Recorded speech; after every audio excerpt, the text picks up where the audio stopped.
On behalf of the People's Progressive Party, I wish to congratulate President-elect Trump for the historic achievement that he has succeeded in achieving. He is the second U.S. president in the entire history of the United States of America who has come back to serve a non-consecutive term. And I think it's incumbent on the People's Progressive Party, but all of Guyana, to congratulate him. The United States, the people in the United States, over 72 million of them have spoken. And we have to respect their wishes. They have chosen their leader.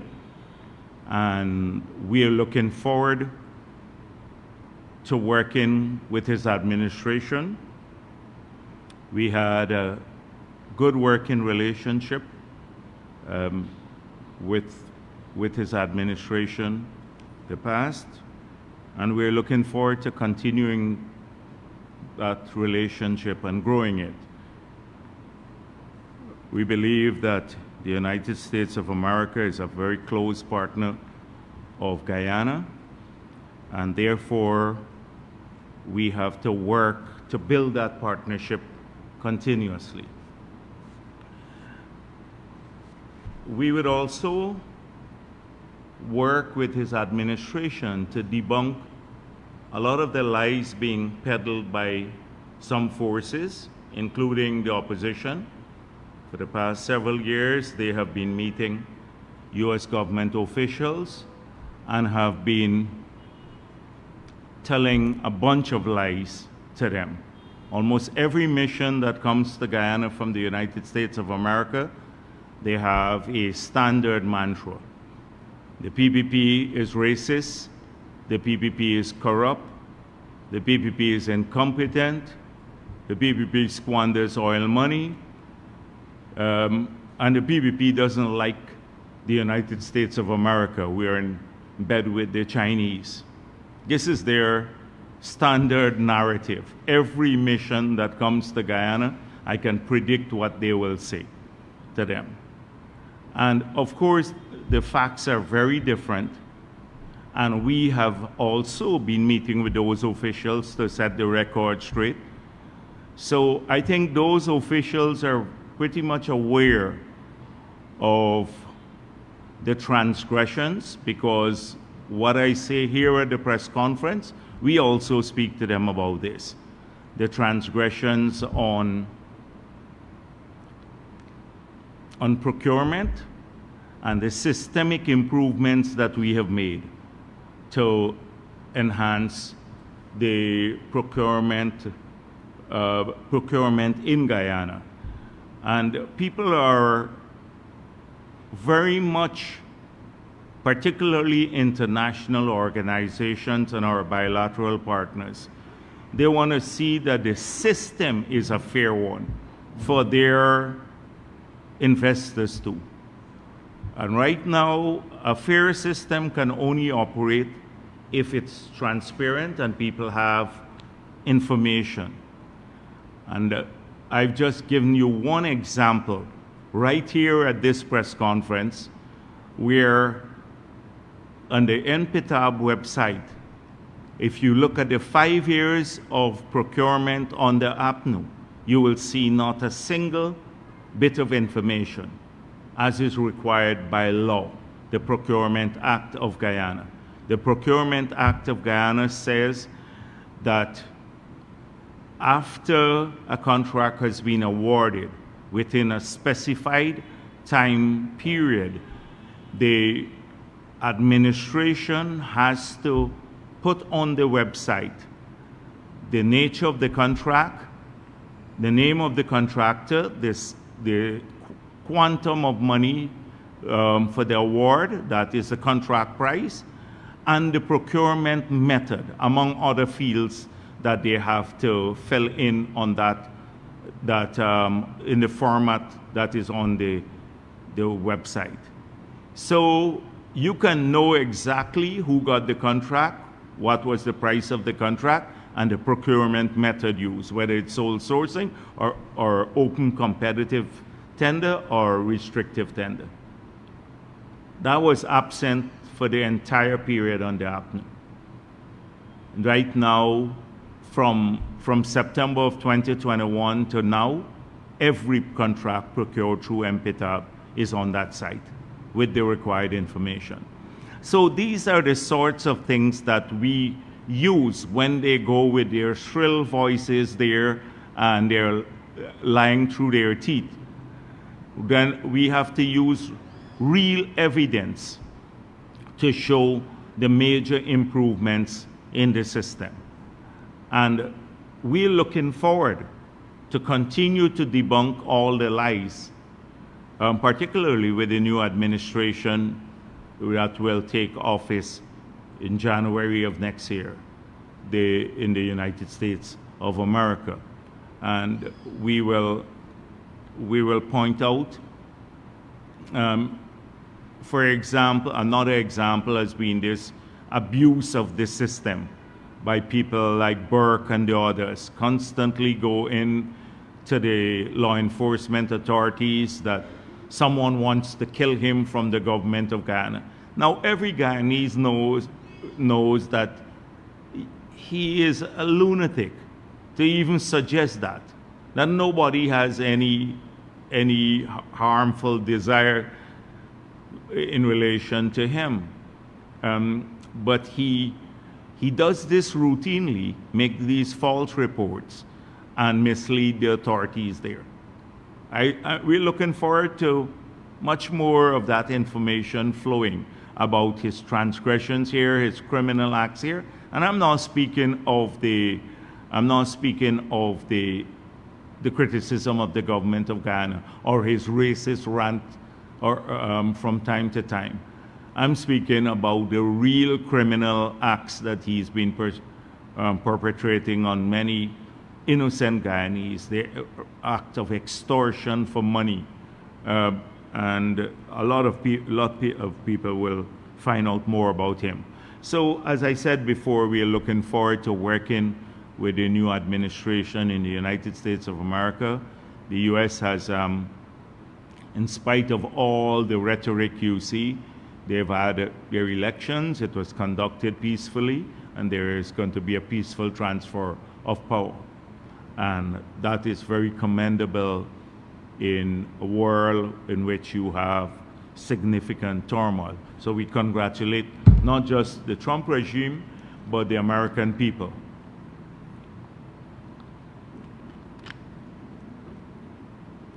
Next week, that is Monday, the Conference of Parties would start their negotiations, the annual COP. So it's the 29th COP. We will be represented there in Azerbaijan, and we intend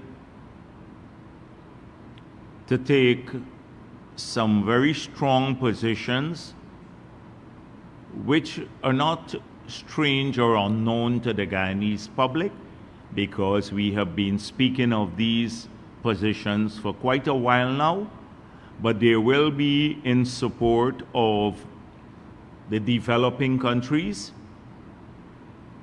particularly vulnerable countries in the Caribbean. We will be pressing for more financial aid to these countries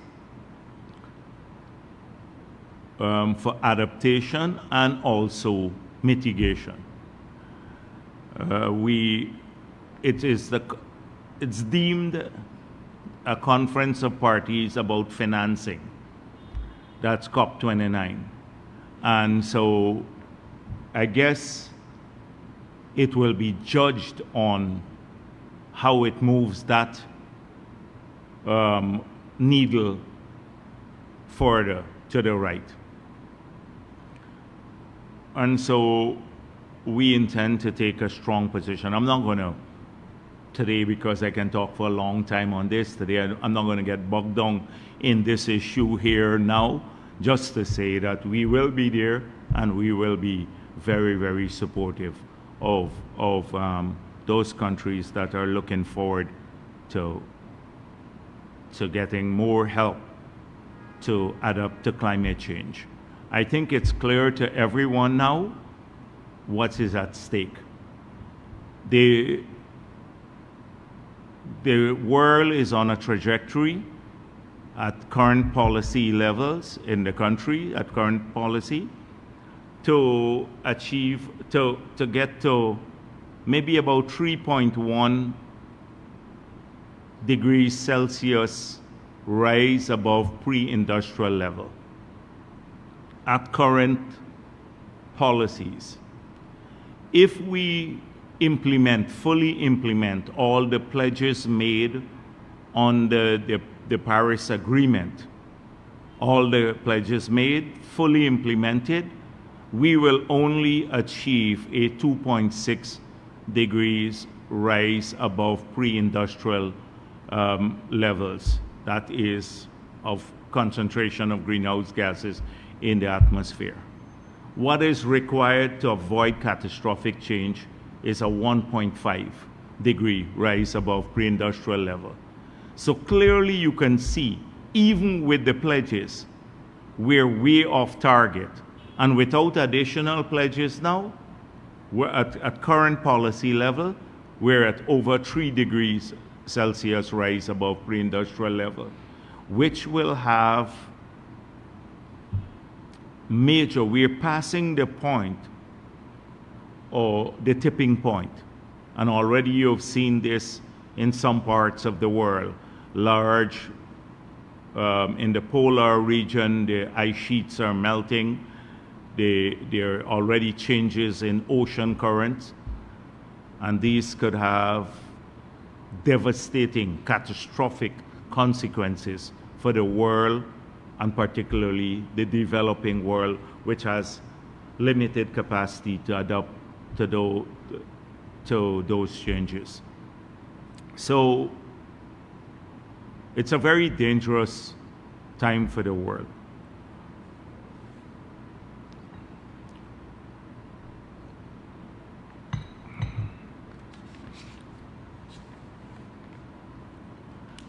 I don't know, many of you didn't miss much at the last press conference held by the AFC. But for me,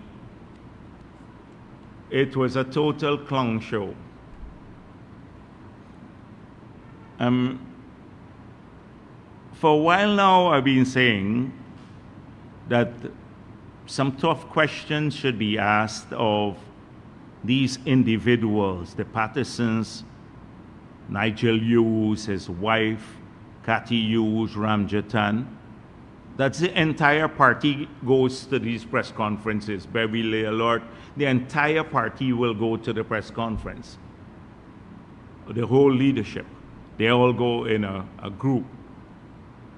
And they all have significant baggage. And they don't have a healthy track record. And they go to these press conferences with these notes that are prepared, that sound, the ideas in the notes sound lofty, they sound erudite, they sound as though they're sensible. But then when you get to the point of questioning these individuals about their track record and about the very ideas that they're propagating, then everything falls apart. And the last press conference was a manifestation of that. So Nigel Hughes has refused to apologize for the AFC's role in trying to rig the last elections. He couldn't find a single thing to apologize for. He wanted specifics as to what he should apologize for. Well, we can find 100 specific things for which they should apologize for. But the key issue was their role in trying to steal the elections and thwart the will of the people of the country. If he doesn't see that as egregiously wrong, if he doesn't see stealing elections as something that is reprehensible, if he doesn't see this as unconstitutional or behavior to condemn, then he is not fit to lead a political party, because it's a party that is based on deception and lies. And all his talk about decency in politics is just that talk. So he wants to know what specifically he should apologize for. Well, you tried to steal the elections. You were out there, your party, and the same people who were surrounded him at the press conference were there out there 4 years ago at press conferences and at every forum, arguing that they won the elections and they were pushing an early swearing in of President Granger for a second term. They fabricated a bunch of lies to support the stealing of the elections. They spoke of dead people voting, and they had a list of dead people voting that until today can't be verified. They had a list of people who they claim had left the country and that others impersonated them at the polling place. And until now, that list can't be verified. In fact, a few names that they put out at the election, at their recount, those people showed up and say, I'm here, I'm still in Mahaica, Helena Mahaica, I'm still in Essequibo Coast at Reliance. Here, I'm living here, I never left the country. They said they migrated permanently, and that the immigration officer, some immigration officer, told them that these people had migrated. We recall that. They had a list of about 100 persons. That all, we went and found the people and put them on camera.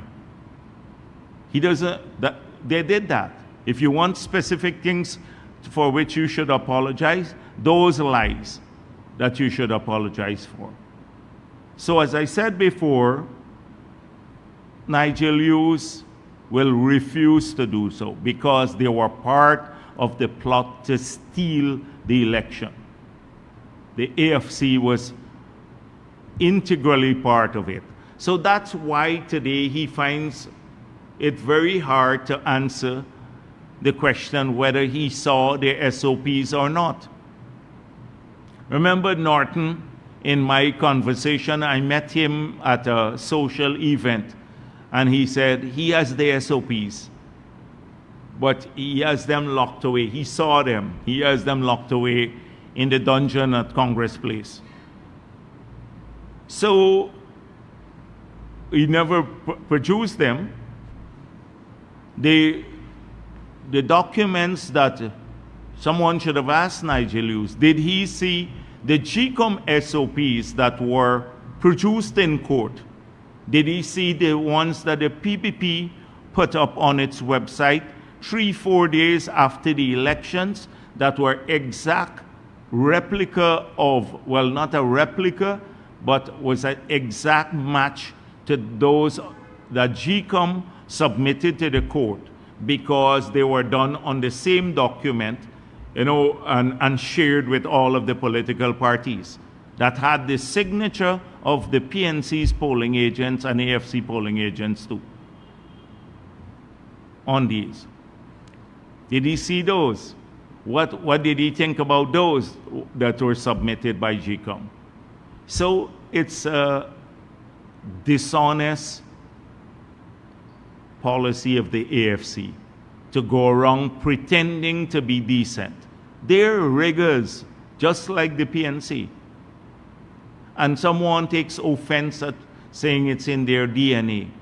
It is in the PNC's DNA. They've sought this for historically.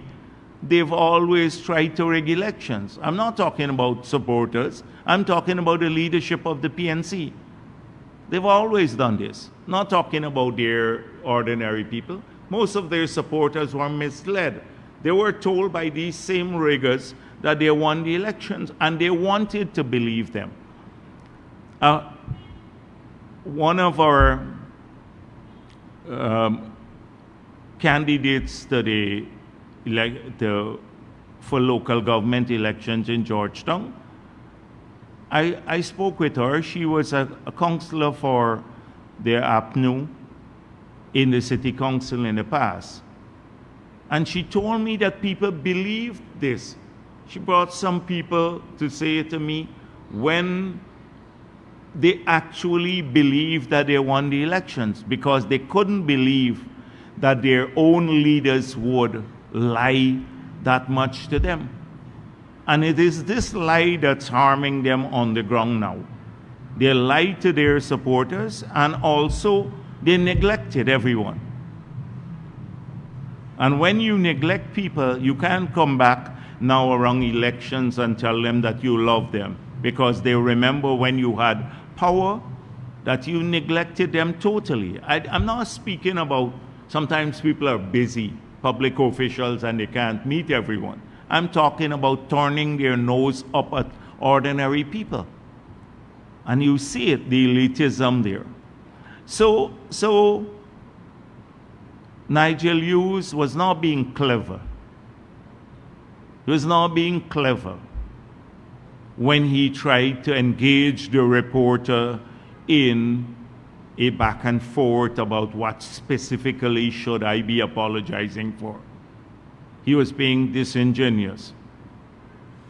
He was trying to divert attention from the elephant in the room that was just next to him, which is them rigging or attempting to steal the 2020 elections by trying to get into, oh, what specifically should I be apologizing for? For stealing the elections, for attempting to steal elections. If you can't find it in your heart to come clean with the Guyanese public now, how could you advocate decency in politics? And then the next person to speak was Ramjatan. So I actually found this like unbelievable that they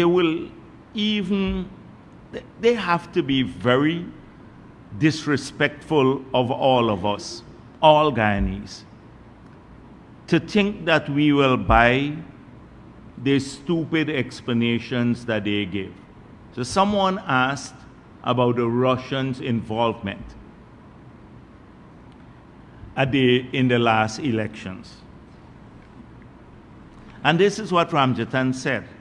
It shocked me when they sent it to me.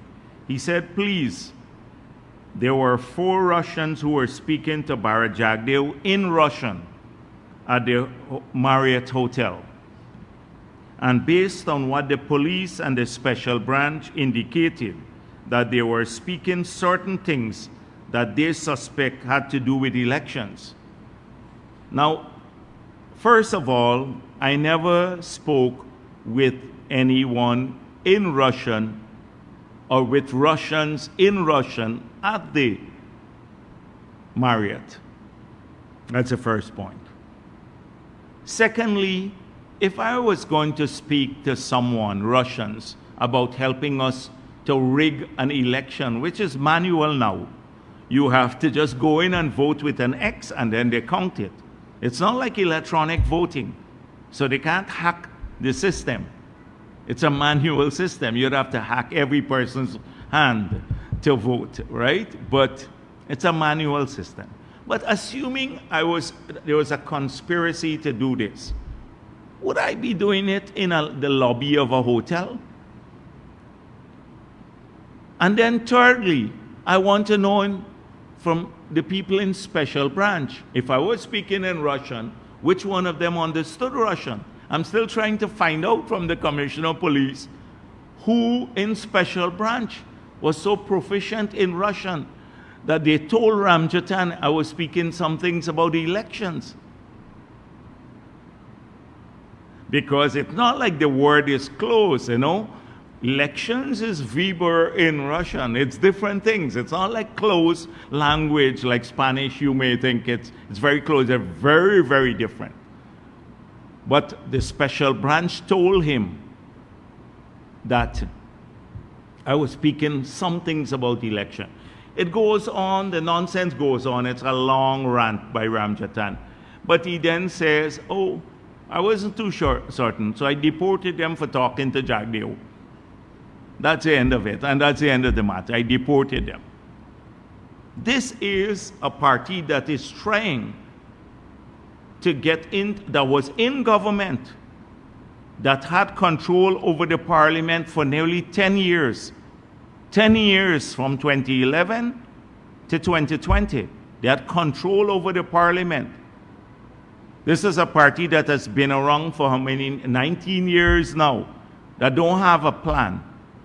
And are seeking to get back into power, and this party one of its leaders, in fact, a top leader, the last presidential candidate, will give a stupid explanation like this.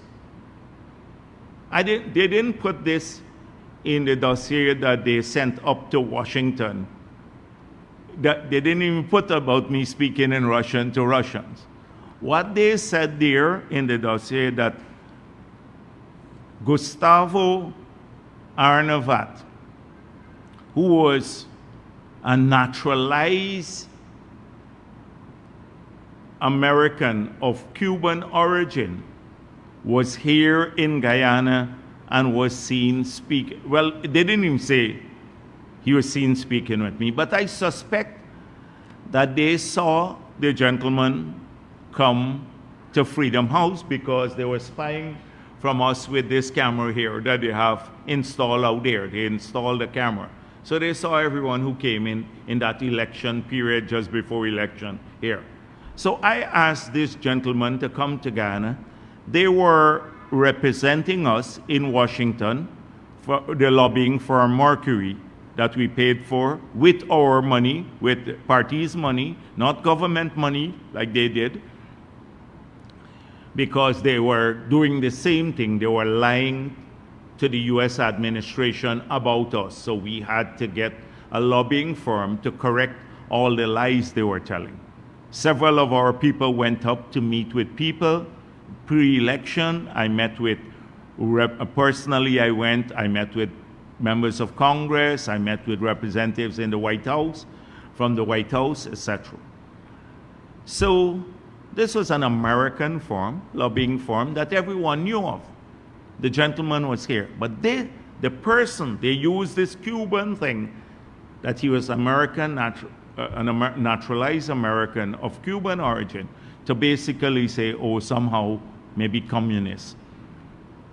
Now, if they knew that who Gustavo was the U.S. government representative at the Inter-American Development Bank. He was chosen by President Obama. Gustavo was chosen by President Obama. You had to get approval, I think, from the White House to hold a position there. So they had it all wrong, but they were panicked. Imagine they were in government and they were scared of their own shadow. and they had control over the police, the army. They were spying on us. I dealt with the planting of special branch in my office. That was the mood. They were not very comfortable because they knew that the signs were there, that they were going to lose the elections, and they were panicked. So all the bravado that they were going on with, and even now continue to say, oh, they will win the elections, we saw a healthy demonstration of that. But behind the scenes, they were scared. They were spying on us. So everyone I spoke with became automatically a Russian. And so they deported 4 maybe unsuspecting persons who came in here, I don't know for what reason, and they just picked them up and sent them off this Ramjatan. That might be malfeasance in public office. But the foolishness of it to say I was speaking to the people in Russian. And that's why, and the special branch told him that we were talking something about election. They weren't even sure what it was. How could you be so silly? And then the partisan, I think, had to be schooled by a reporter about what constitutes a removal from the voters list. Now, this is someone who spoke for about, I don't know, 30 minutes about GCOM and continuous, and about how you can remove people's name from the list through a house-to-house registration without violating their constitutional right. And the reporter pointed out that there is a ruling by the Chief Justice. And what was the context of the ruling? It was when the Granger illegally appointed Patterson, and after our case at the CCJ, he was removed. But he took a decision then when he was there, the GCOM took a decision to do house-to-house registration because we believe they wanted to drop large numbers of people from the list, the voters list, close to the elections as happened in 1990, when large numbers were not on the list and we could not go to the elections in 1990. So they got a 2 years extension to 1992 because the last election before that was held in 1985 and we were supposed to go to elections in 1990. But because the list was in such a bad state, they got a 2 years extension in office. Illegal, unconstitutional, but they remained in office for 2 additional years. People don't even know that history sometimes. So they remember this, you know, like when dogs suck egg, right? They remember it. It becomes part of their DNA too. So that was the motive. But the context was using this decision of the Patterson, who was there, that is retired Justice Patterson, who was GCOM, not Sticky Finger Patterson.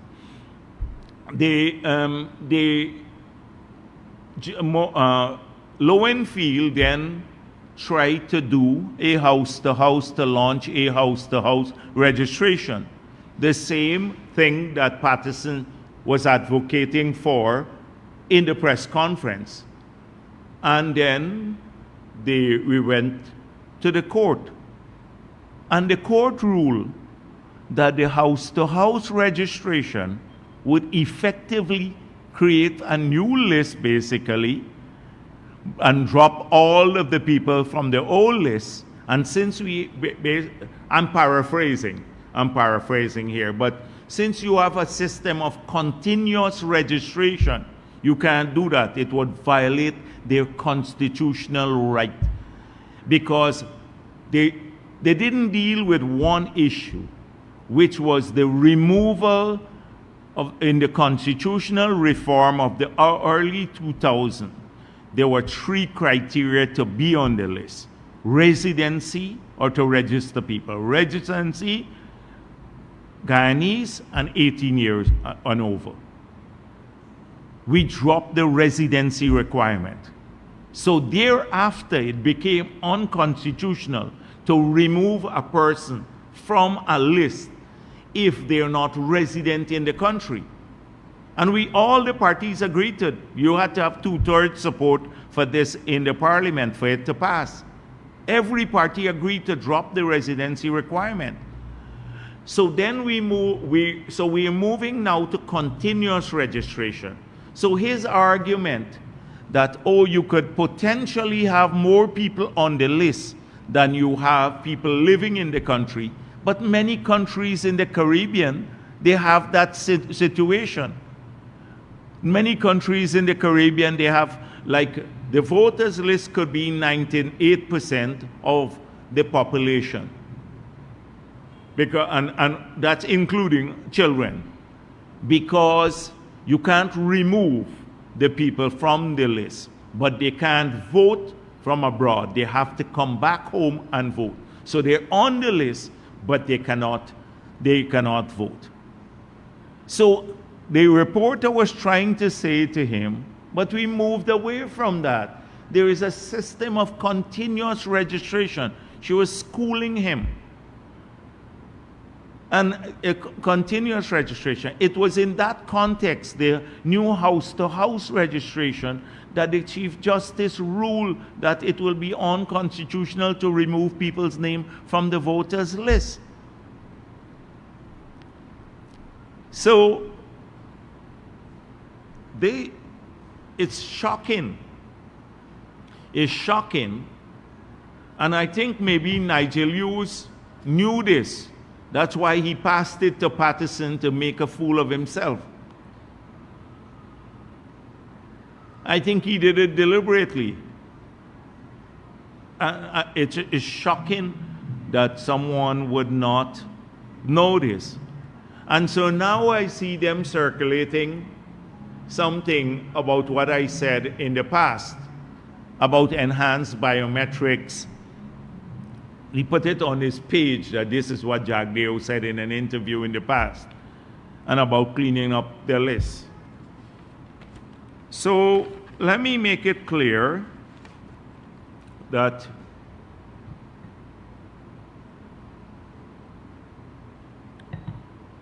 we advocated for several changes. The clip that they showed is not the entire clip, and it is not the only time I spoke about election-related matters. We expressed concerns over several things, and those now have been fixed, and I want to tell you how. So we expressed concerns over the role, the outsized and often capricious role of the chief elections officer. We argued that often he makes decisions on the run that can harm the integrity of the elections without the contesting parties being aware of those decisions, and therefore it sends confusing signals to the parties. It creates a lot of confusion on election day, but not only among the contesting parties, but within the staff of GCOM. Let me give a couple of examples. So you're aware that people were briefed, all of the presiding officers were briefed that they must take certain documents. The tally sheets belong to the polling agents. Some other documents belong to the polling agents. And some documents have to be placed in the box after the count. On the East Coast, the instruction was changed, Mingo and the others. So those presiding officers then took the document, they didn't put it in the box, and they carried it to the GCOM Region 4 headquarters and handed it in. In the recount, APNU claimed, we can't find these in the box. So there was rigging here because we can't find these documents. They're not in the box like other places. But the instruction was changed on the just before closing of poll. That is one way of dealing, one of the problems we've had. In the past, you recall, the night before the elections, they had not settled on polling places. A list of polling stations. They were busy still negotiating where this would happen. So let me give you an example. The people who live in Fowles, all the way at the back of Fowles, were told that they had to go to the neighboring village in Paradise to vote, nearly 2 miles away from where they live. So you wouldn't have a high turnout. And you know the situation used to be tense in those areas. So that was a problem too. I can give you a long list of issues. So what did we do? We drafted a new amendments to the Representation of People Act. We had public consultations when we got into office. This is 2 years ago. And then we passed a new law. So the new law fixes all of these issues. It fixes everything. Several months before the elections, a manual has to be produced by GCOM that would outline the instructions and the responsibilities to all of the GCOM officials, presiding officers, information clerks, everyone. It will be in a manual. It will outline the role and responsibilities of polling agents. It will say which document has to go in the box and which would have to be submitted directly. It will say which document belongs to the presiding officers and which would belong to the polling agents.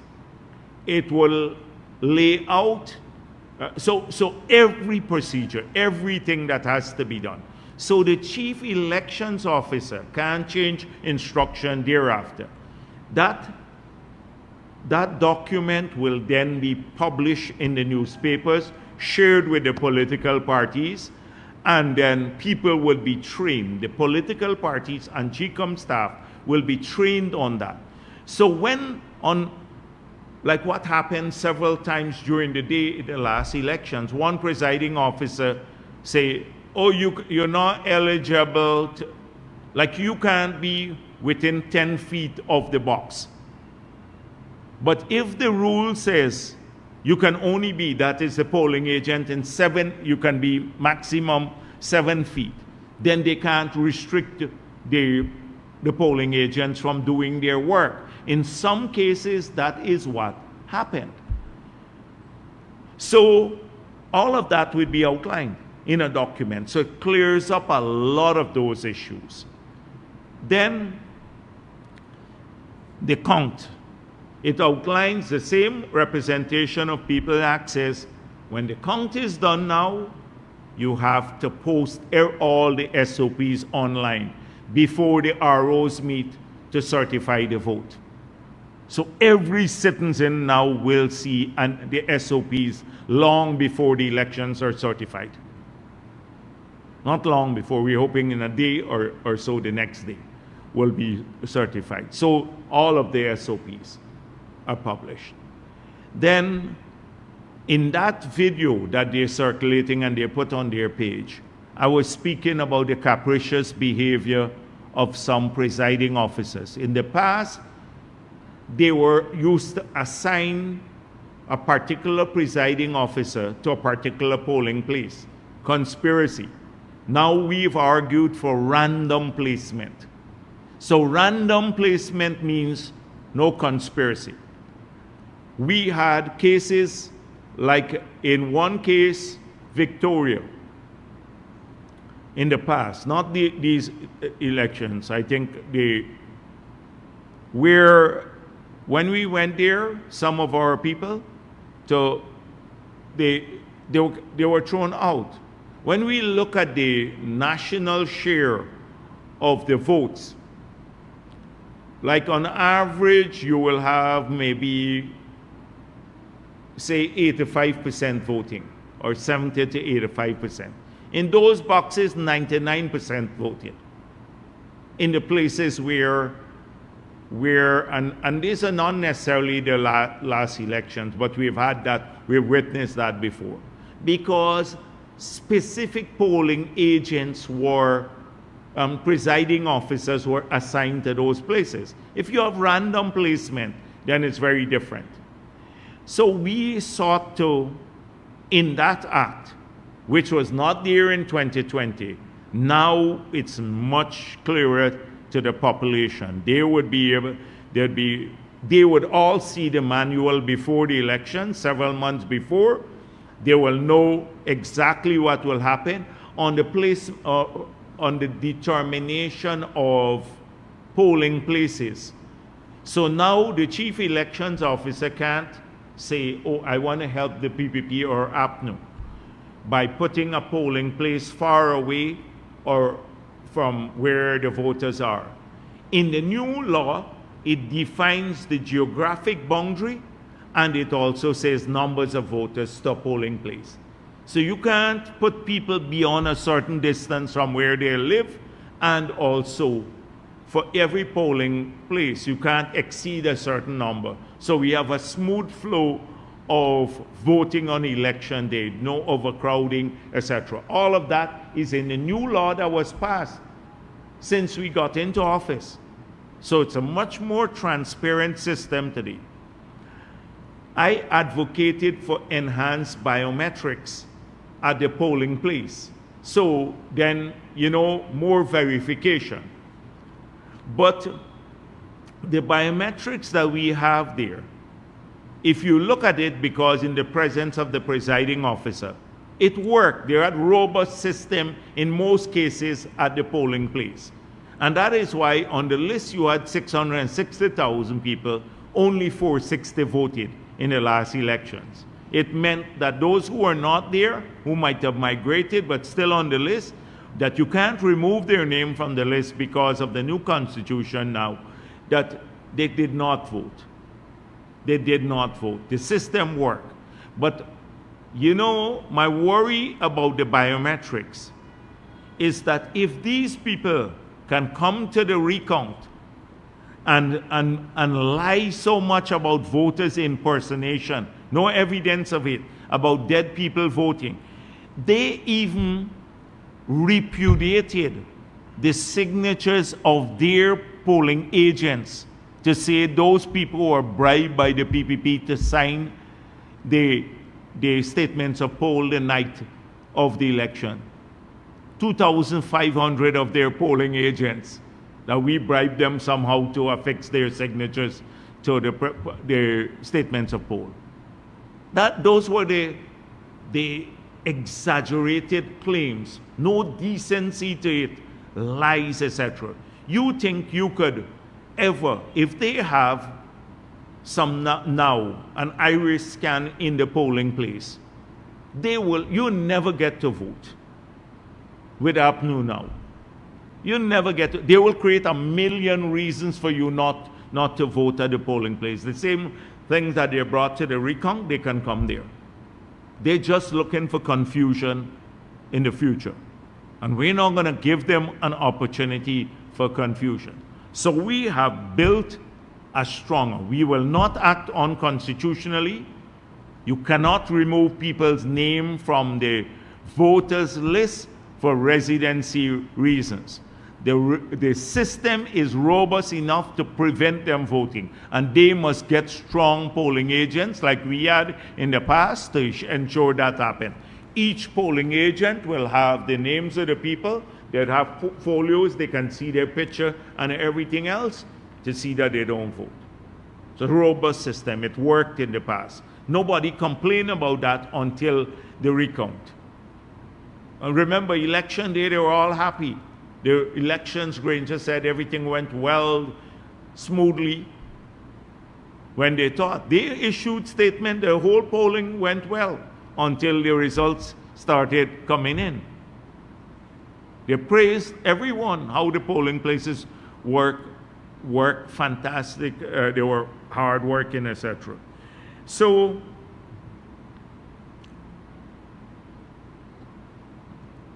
several things they're trying to do. They have very little to offer people. They're trying to find a couple of issues to mobilize themselves around causes. One of the new cause, that's why Patterson, the people who signed the 2006 contract want referendum now. Again, the WPA. The Dodo, the defunct, extinct organization, the WPA. I heard to enter their youth movement, you have to be 90 years and over. They have a youth arm of the party. You have to be 90 years and over. So the thing is that the WPA, so they want referendum now. They want to obfuscate the key issues. They don't want to talk about delivery of house lots to people, fulfilling their dream of owning a home. They don't want to talk about lower mortgage rates for people. They don't want to talk about assistance in building like core homes or young professional homes. They don't want to talk about expansion of healthcare, 12 new hospitals. They don't want to talk about the 13 new water treatment plants and the 9 inline iron removal plants that we're building, or the 200 kilometers of transmission main. They don't want to talk about the investment in power, and it's atrocious. The blackout are killing me too, all the time. But it's atrocious now, and it gets, like today I saw a big container on the East Coast went into one of the poles. Now, these people are just crazy. Some of them drive down the road. Then they have to shut off the power all the time to do their expansion of the road on the East Coast. So it's very disruptive. But they don't want to talk about the gas energy. First they were opposed to it. Now they're trying to say it's their idea. They don't want to talk about the highways we're building or the bridges or more jobs to people. What do they want? They're looking desperately to find some issue to mobilize themselves around. So I hear it's a referendum now they want to talk about, referendum on things. This is the same party that signed the 2016 agreement. So we are not going to get caught in that trap. GCOM must focus on preparing for the 2025 elections. They have to be ready to conduct these elections sometime by August of next year or so, to allow the president the room to decide when he wants to hold the elections. So they have to focus their attention on that issue. They would love to have GCOM or someone else, or particularly GCOM, divert its attention to something else. We're not falling into that trap at all. So that's the only thing that they can come up with right now. And so that's why we're gonna, like Norton had his protest outside of GCOM. Nobody didn't even know about the protests outside of GCOM, the same thing. People don't pay attention to them much. The people don't pay attention to them. Ignore them totally. So they have a feeble attempt to talk about their track record. They said 15,000 jobs were created under APNU. Look at the feeble. They put out something here, a feeble attempt, but nobody is paying too much attention. I watch it because it comes across my feed. And so 15,000 jobs created by the government Go Invest programs. Where did that happen? In which sector under APNU? Which Go Invest program created 15,000 jobs? How many did we lose? What was the net loss of jobs? The net loss of jobs was over 35,000. They don't understand a concept of net loss. That is what happened. The President 5B initiative, right? Remember there are 3 Bs under the PNC. Before we got into office, they said Bobby, Bharrat, and Brassington, how we were corrupt. You remember those days? Well, Granger expanded it to the 5 Bs, right? And guess what they did? They're shameless. They gave out 1,400 bicycles, 29 old buses, and 10 boats. So, and these were donated, right? So they're putting this now as achievement. I told you the 10,000 per child that they took away, it was 1.6 billion, 1.67 billion to be exact, per year. We had 167,000 kids in public school. If you multiply that by the 5 years, it's 8 billion that they took from the children. How many? You could buy 1,000 buses with that. They gave 29 old buses, 10 boats, and 1,400 bicycles, and think they did a great job to help our children. This is the achievement. They took away money from the children. This is, I go through this here. They introduced 4G internet. I don't know who introduced 4G internet. They introduced 4G internet. CATIUs refused to liberalize the telecommunications sector. We left the law. They passed the law, the PPP draft in 2015.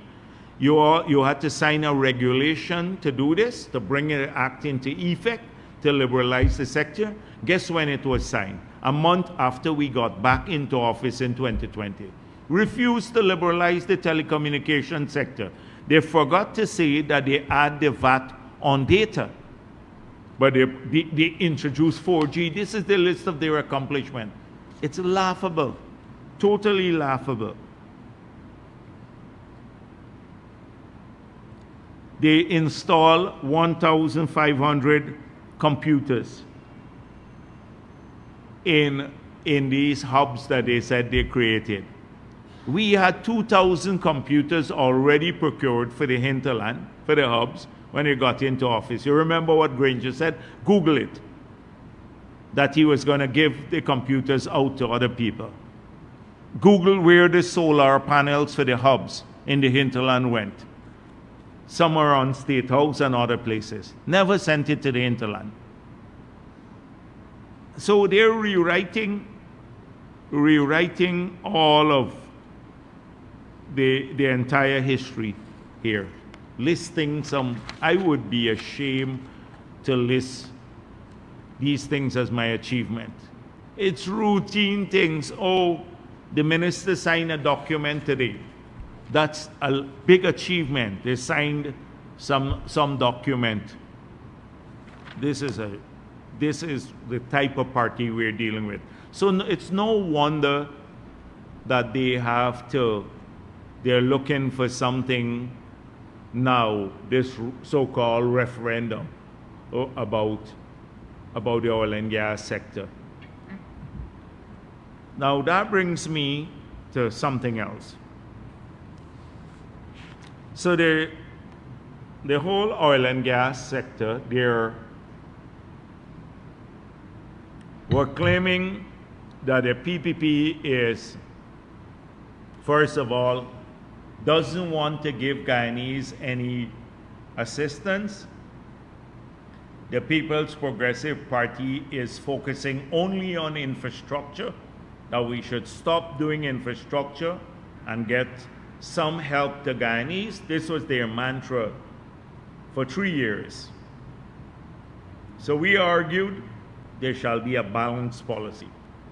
We have to do the long-term things necessary to keep our prosperity going way into the future, even beyond oil. And the only way to do that is to expand the productive capacity of the economy and to stimulate non-oil growth, which we've been successful in doing. Investments in the hospitality sector, in agriculture, and multiple other industries. So we've been very successful at that. You've had over 60,000 jobs created in that area. So it's helping people to earn, people who are not working. We've also balanced that off by increasing public sector wages by $90 billion more per year. That's $90 billion more per year since we got into office. That goes into the pocket of our public servants. We've balanced the long-term infrastructure and productive capacity with spending more on the part-time workers. So more women, especially now, have jobs, etc. We're spending another $10 billion there. Balance that by giving our pensioners more money and our children through the cash grant and people living with disability. We've now decided that we want to extend this benefit to every Guyanese because we can afford it now. But we're not giving up on the long-term objectives that they have no clue about because they have no plan until now as a political party.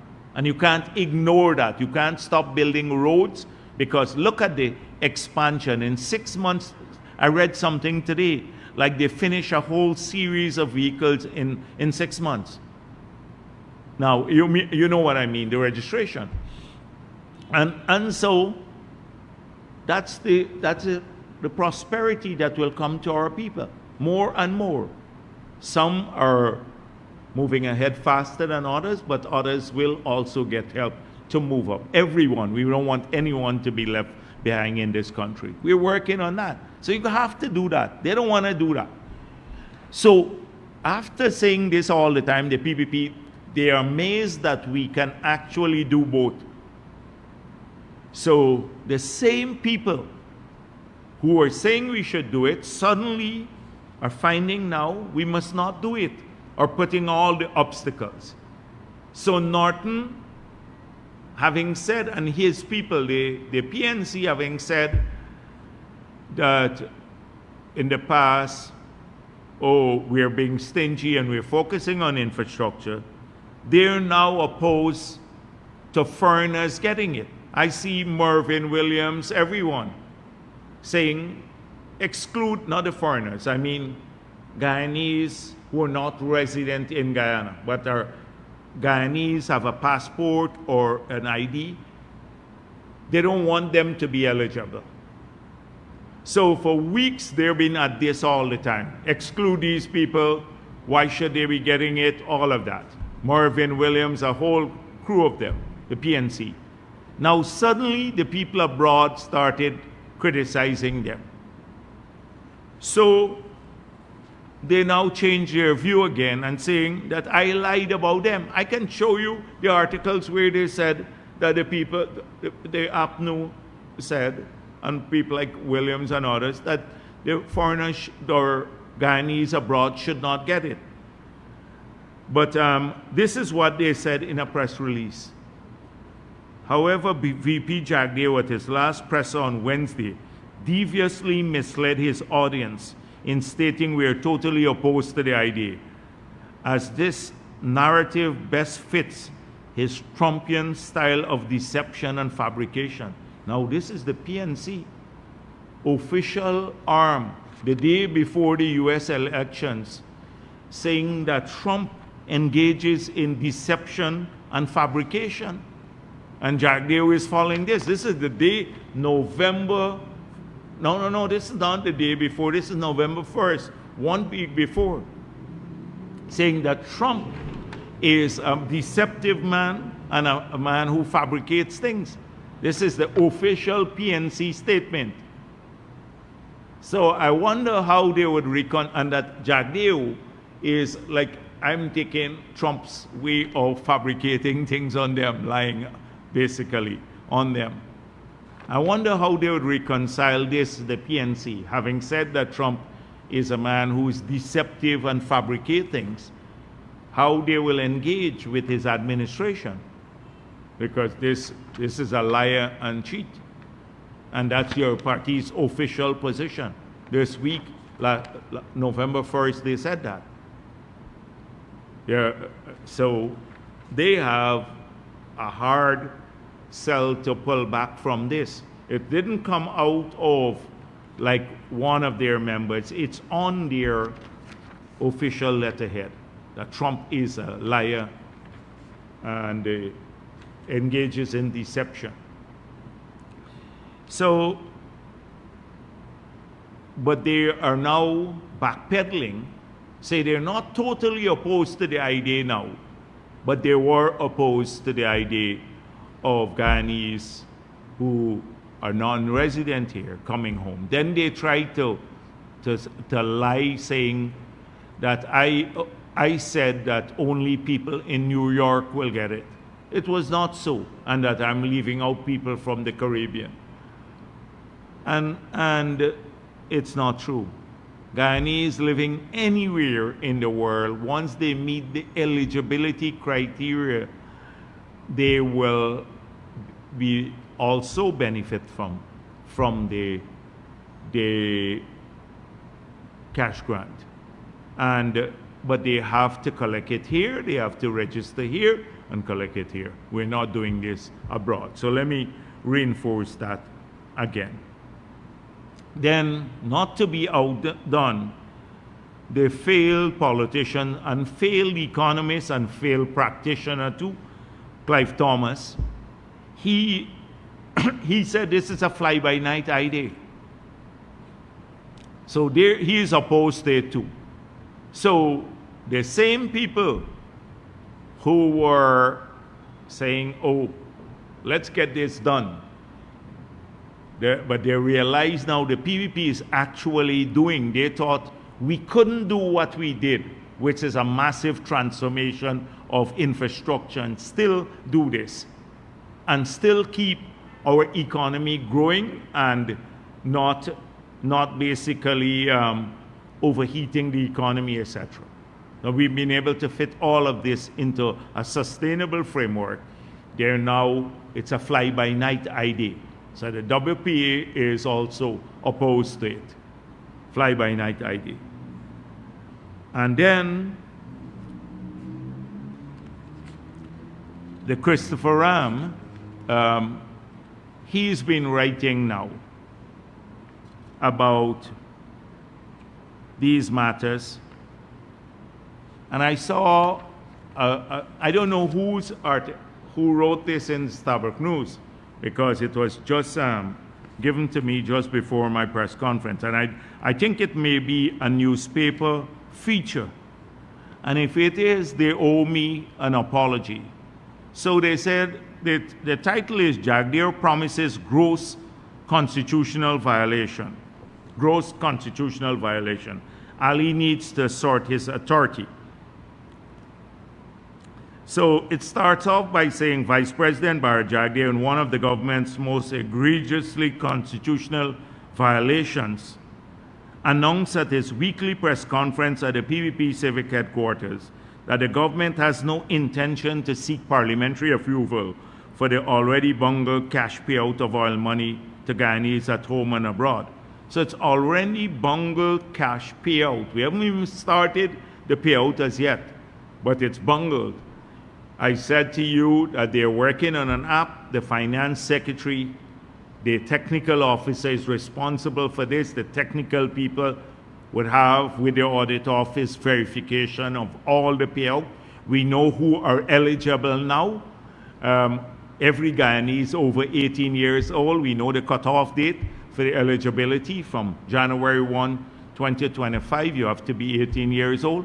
All of the parameters are there to be implemented now through a system. So the system is clear. They said we already bungled the cash payout, but it hasn't started as yet. But they said, I said that we had no intention to seek parliamentary approval. So I don't know where they got this from. But this has to be from a very ignorant person, uninformed. I'm shocked that they will actually write these things. So I think it comes out of this Christopher Ram's article, where he said we had to seek special legislation to pay out this money. And he quoted the Constitution. So let me quote in the article the Constitution. Article 217 of our Constitution could not be more precise in its requirements. No money shall be withdrawn from the consolidated fund except through proper legislative authorization. Through proper legislative authorization.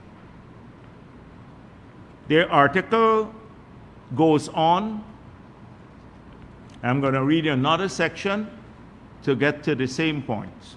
So their argument is that following the stupidity that Christopher Ram wrote earlier, that we need a special law, that we're not going to, I said, we're not going to seek parliamentary approval, which is a lie, and that you need a special piece of legislation.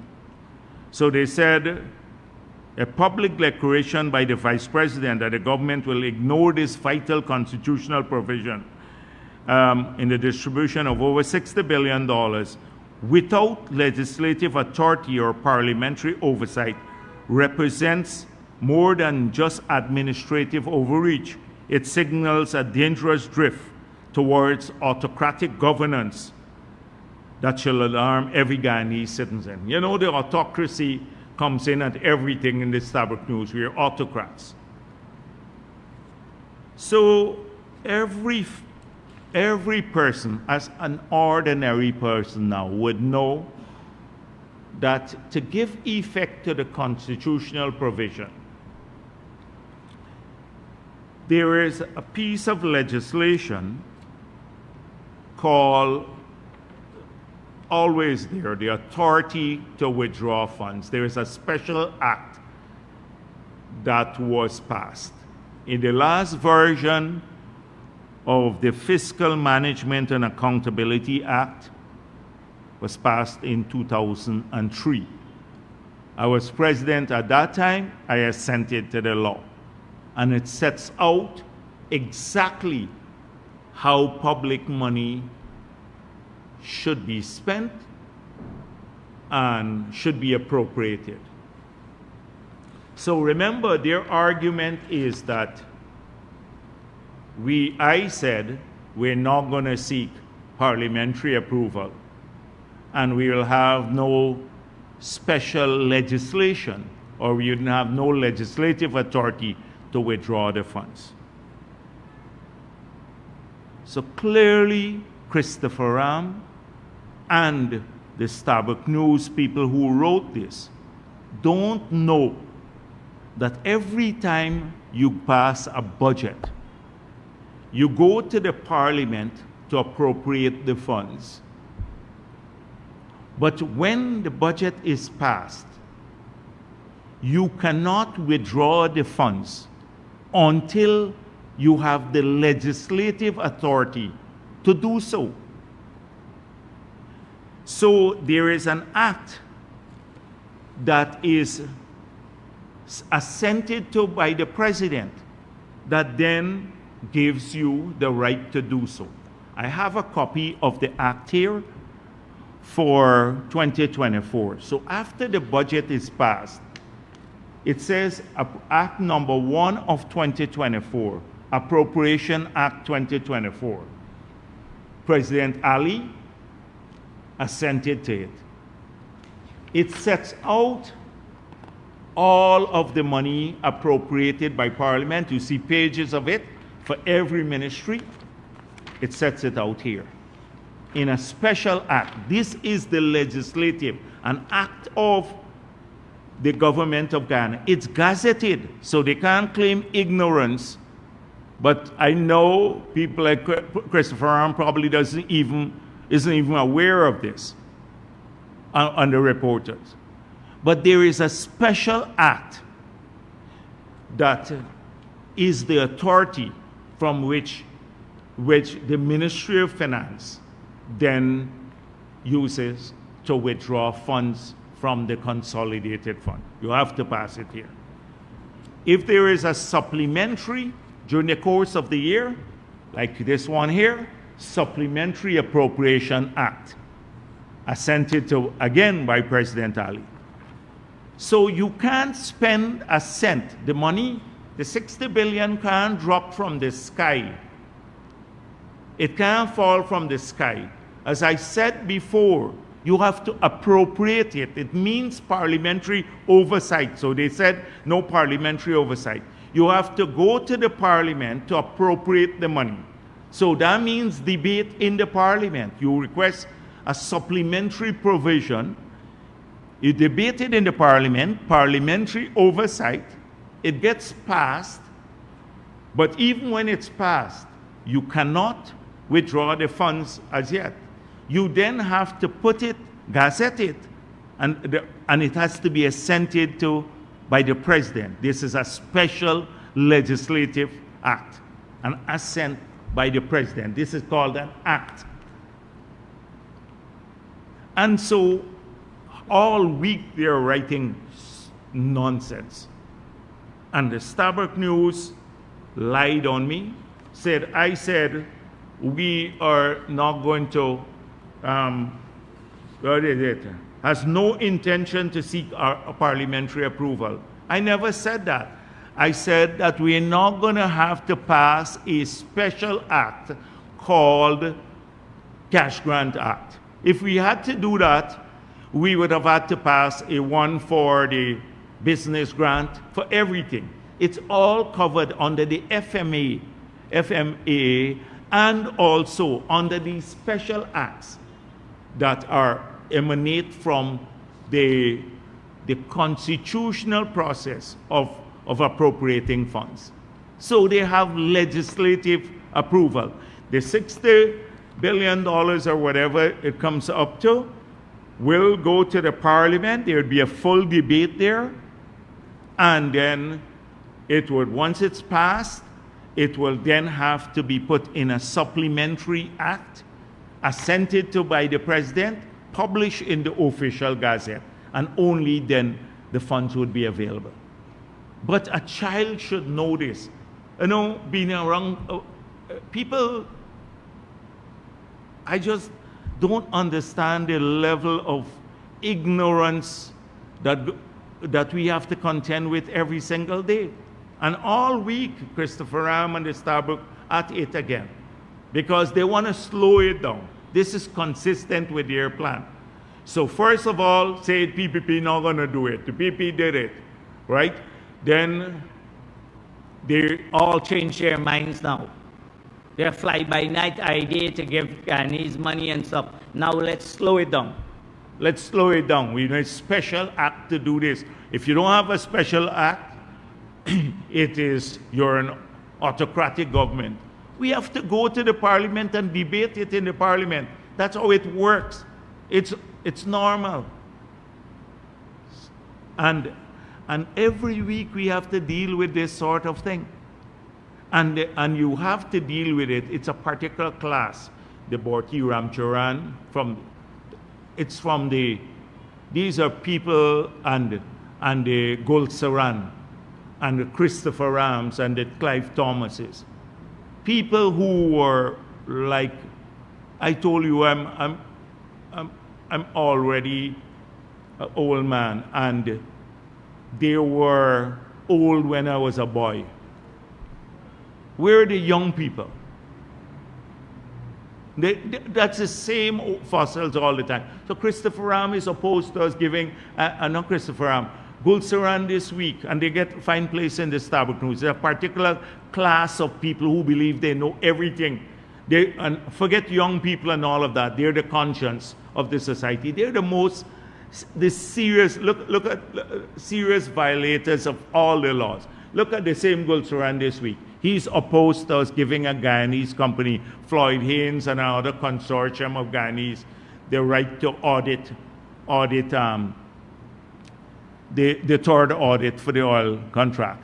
And he talks about involvement of the Auditor General, citing the 2004 Act.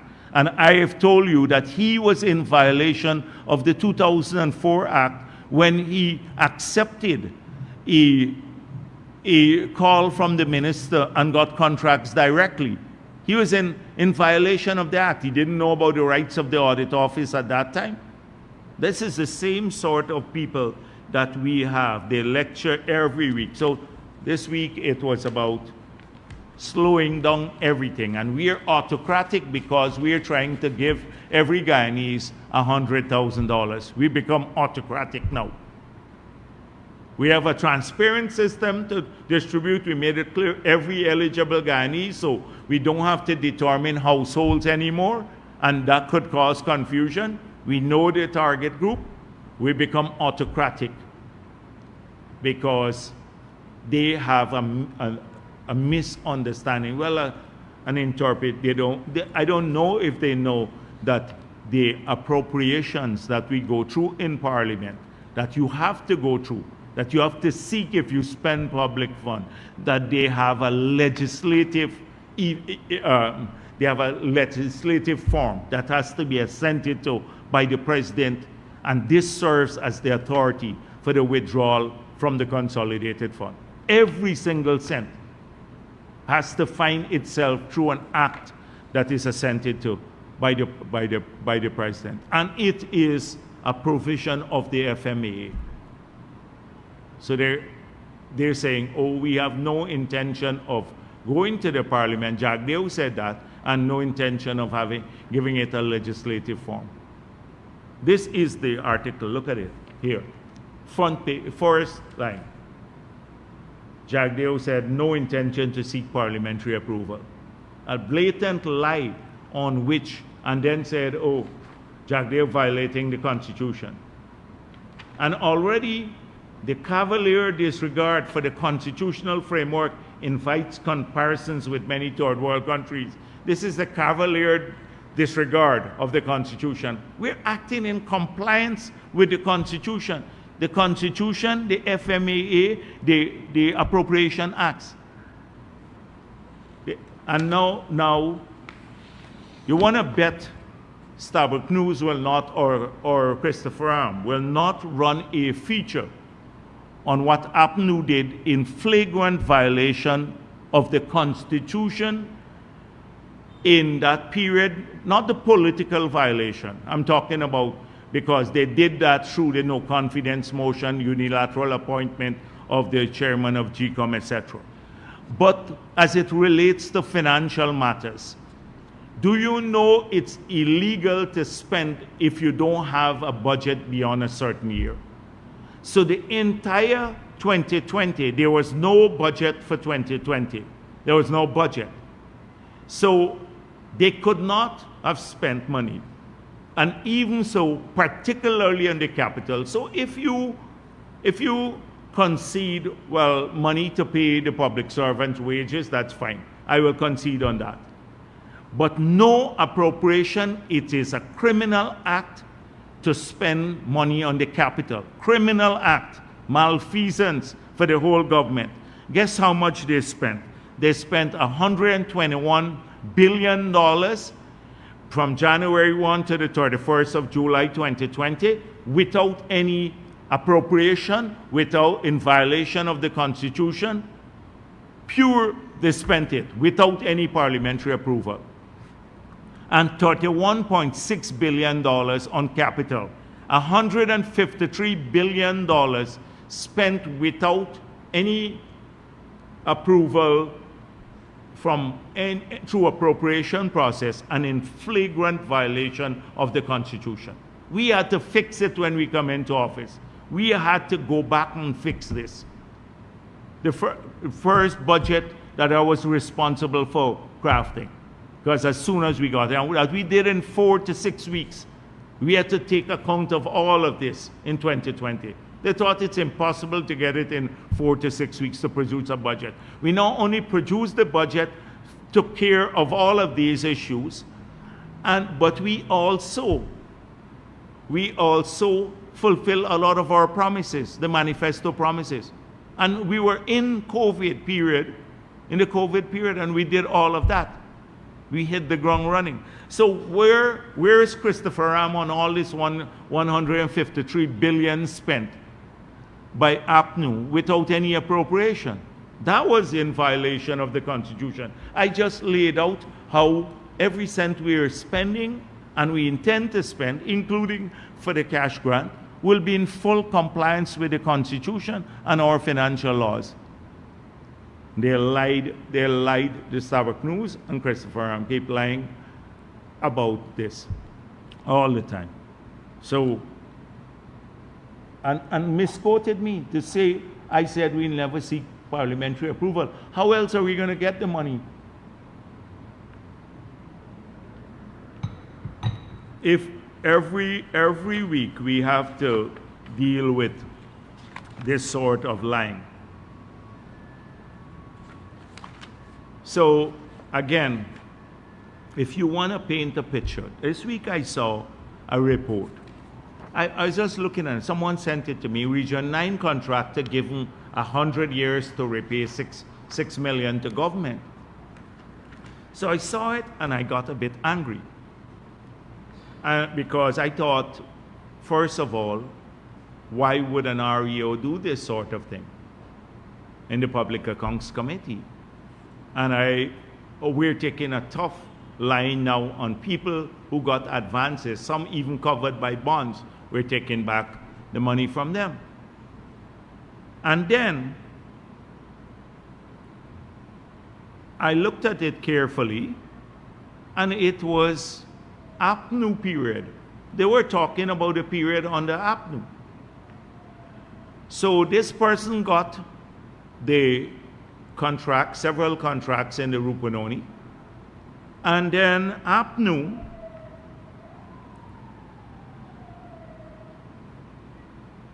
paid him this money in advance of doing the work.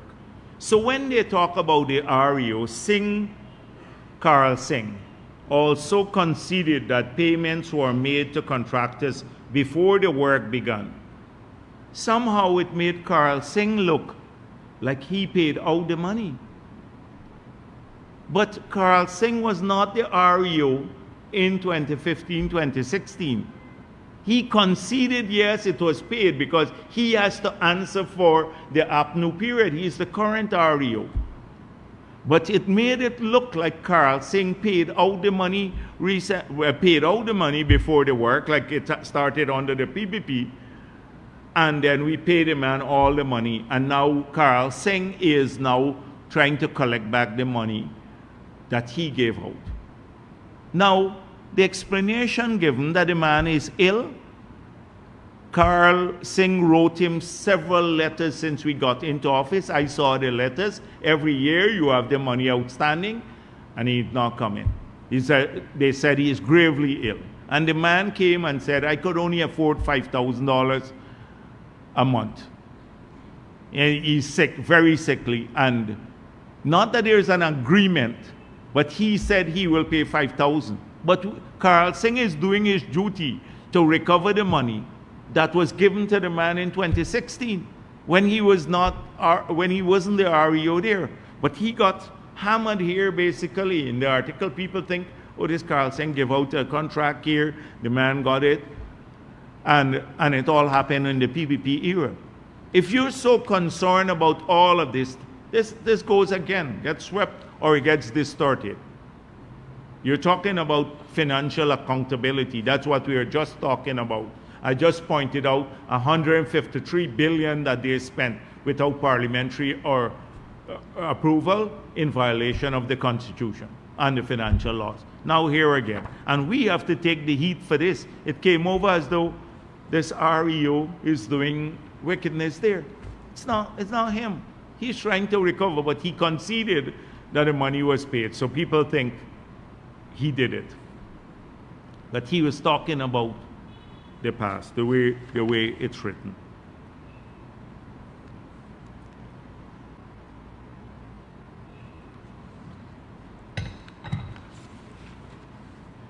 I'm going on for a little while now, so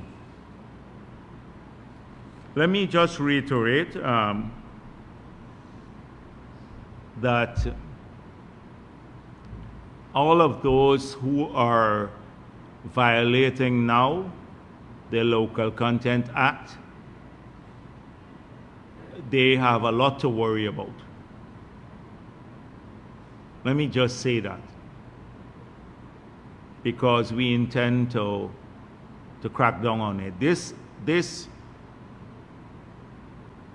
act was designed to give benefits to our people, Guyanese.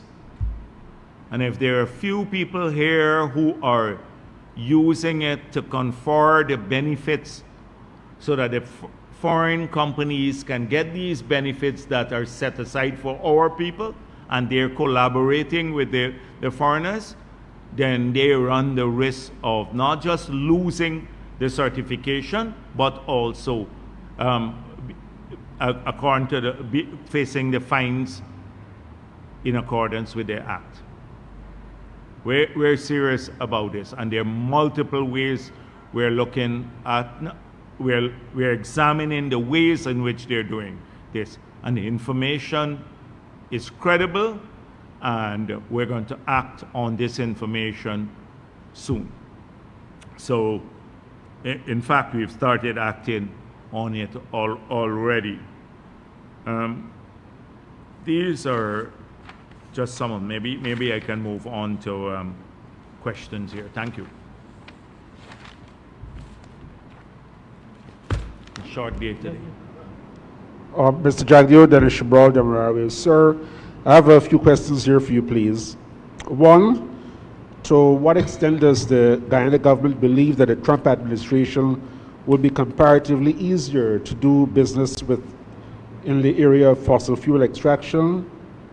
And relatedly, what new or increased investment areas do you envisage between the U.S. and Guyana under the Trump administration?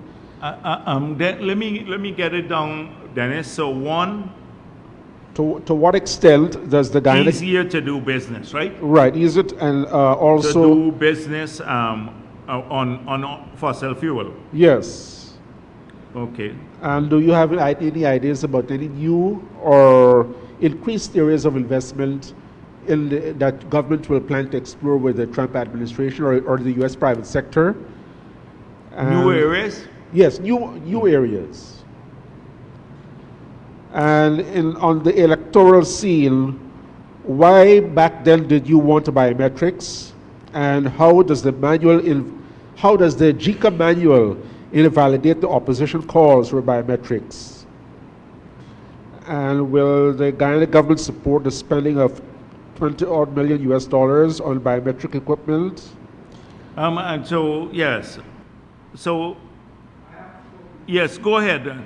And what's the next one? So I understand the biometrics one. Right. The next one is sugar. Government being the sole shareholder of Gaisuco. Okay, sugar. That's 4. Of Gaisuco. What explanations are being given by the corporation for its dismal performance? And finally, what negotiations are ongoing with Frontera CGX to preserve its presence in the quarantine block? What discussions are going on? So let me start with the discussions with CGX. As I'm aware now, there are no discussions going on. That's what I'm aware of. I don't know if they've reached out to the Ministry of Natural Resources, but from the briefs that I got from the minister, there be no negotiation or discussion at this specific point in time. On sugar, I was with the president a few days ago, and he said to the Minister of Agriculture, directed him to meet with all the parties, the union, the management, and a number of other people who have an interest or knowledge of sugar, to get a report back to him. So their argument has been that they have expanded the cultivation. They're doing quite a bit of work in cultivation to get more canes from the field, and that they will increase back their target. They will go back, from what I heard, they'll make between 60 to 70,000 tons this year. So clearly that is below their target. So they have, the Minister of Agriculture has to explain to the President why they're underperforming on their target, and to give credible explanation. So he has asked that. I don't want to be premature before that report comes back to the President. But let me make it one clear. People like Ramjatan should never mention anything about sugar. He will show up next week to fight for the sugar workers, given his dismal record. That sugar workers have been doing, they have been working very hard.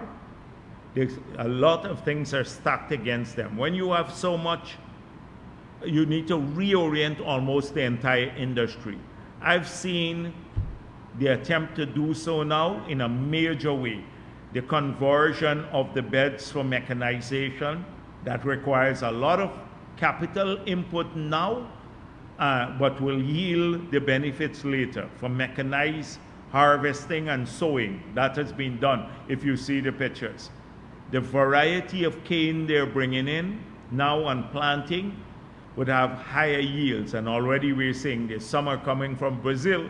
We're looking at Cuba to bring in, because all of the old ratoons, the old cane, are now yielding the kinds of variety. We've had cases where from India, the technical specialists who came down here, who said you can get double the output per hectare if you just change the variety, and work is ongoing on that. The third thing is the quality of the factories themselves. A lot because of deferred maintenance and lack of capital, major capital input.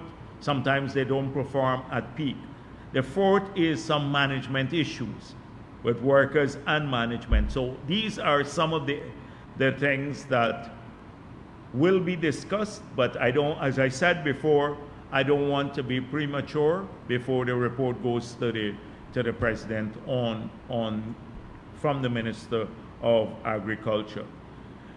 On enhanced biometrics, I explained before that the enhanced biometrics was not to shut out people from the polling place, but to ensure at the polling place we don't have people who are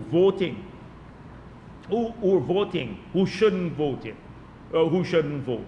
And that's why I said we should explore the possibility of enhanced biometrics. Their enhanced biometrics is to shut down and start off from scratch.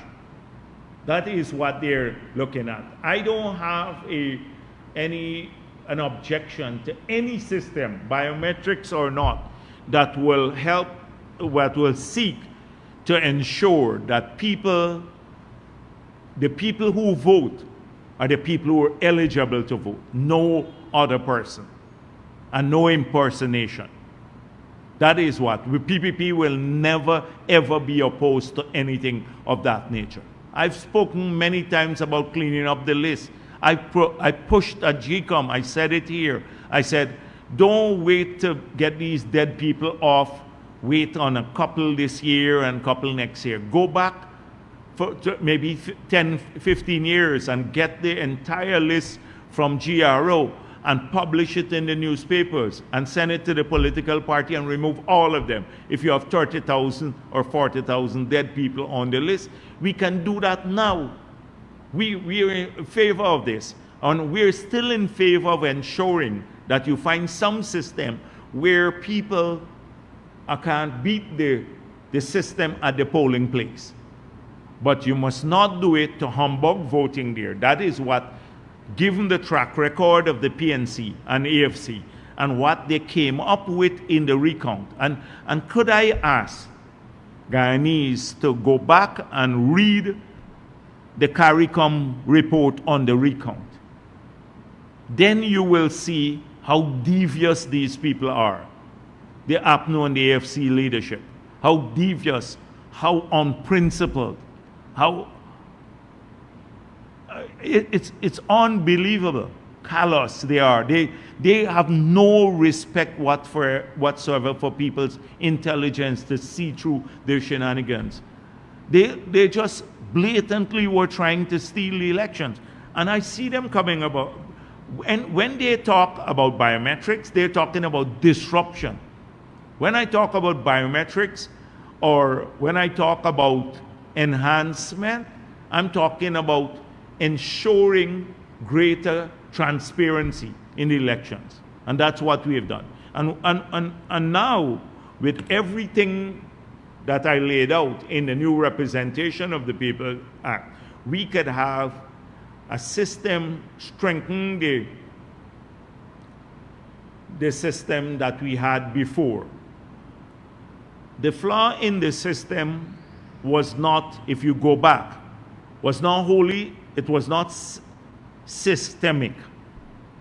It was people, the corrupt people who tried to steal the elections. Because Mingo sought to move away from using the SOPs, which is the standard thing to do. It happened in all other 9 regions. The SOPs were used as the basis for the declaration of the results in those regions. It's Mingo who moved away from it. Not that the SOPs were wrong. He just moved away. It's a people thing. And that is why in the new law, we strengthen the penalties too for anyone from the political parties or from GCOM who would attempt to steal elections. There are some serious penalties under the new act now, including jail term. Hopefully that will be a deterrent, because that is what happened. They tried to move away from the system. Now we can improve the system a bit by doing the things that we did in Roper. But remember the last election where the threats came from. It came from a government that was trying, through its flunkies in GCOM, was trying to steal the elections by moving away from established procedures.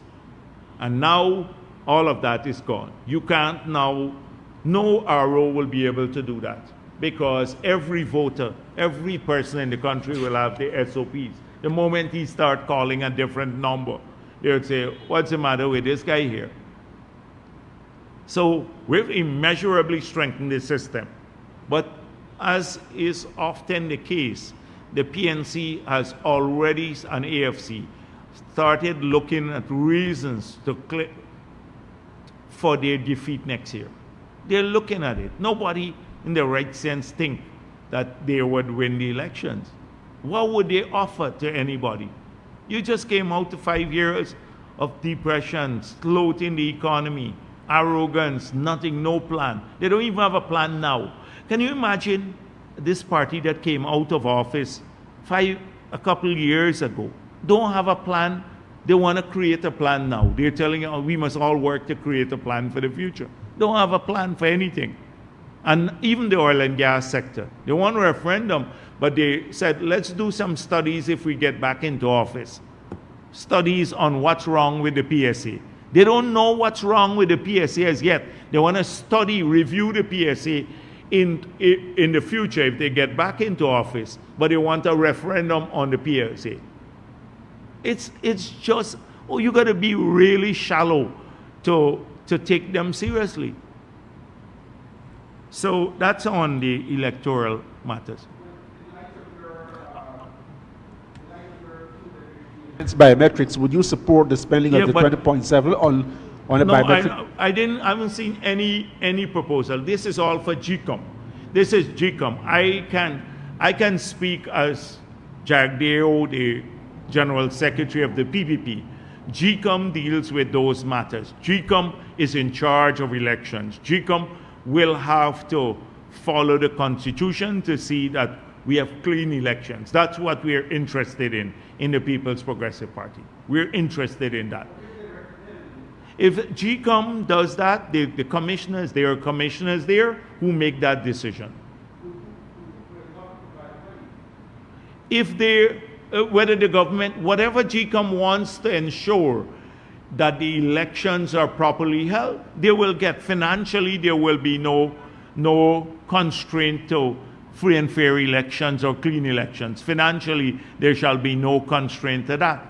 But GCOM have to make these decisions. And I suspect with that cabal there, you see the Vincent Alexander's cabal, if you track what they've been doing at GCOM all the time, they've never sought to help to have free and fair elections. Look at the role they played in the period in 2020.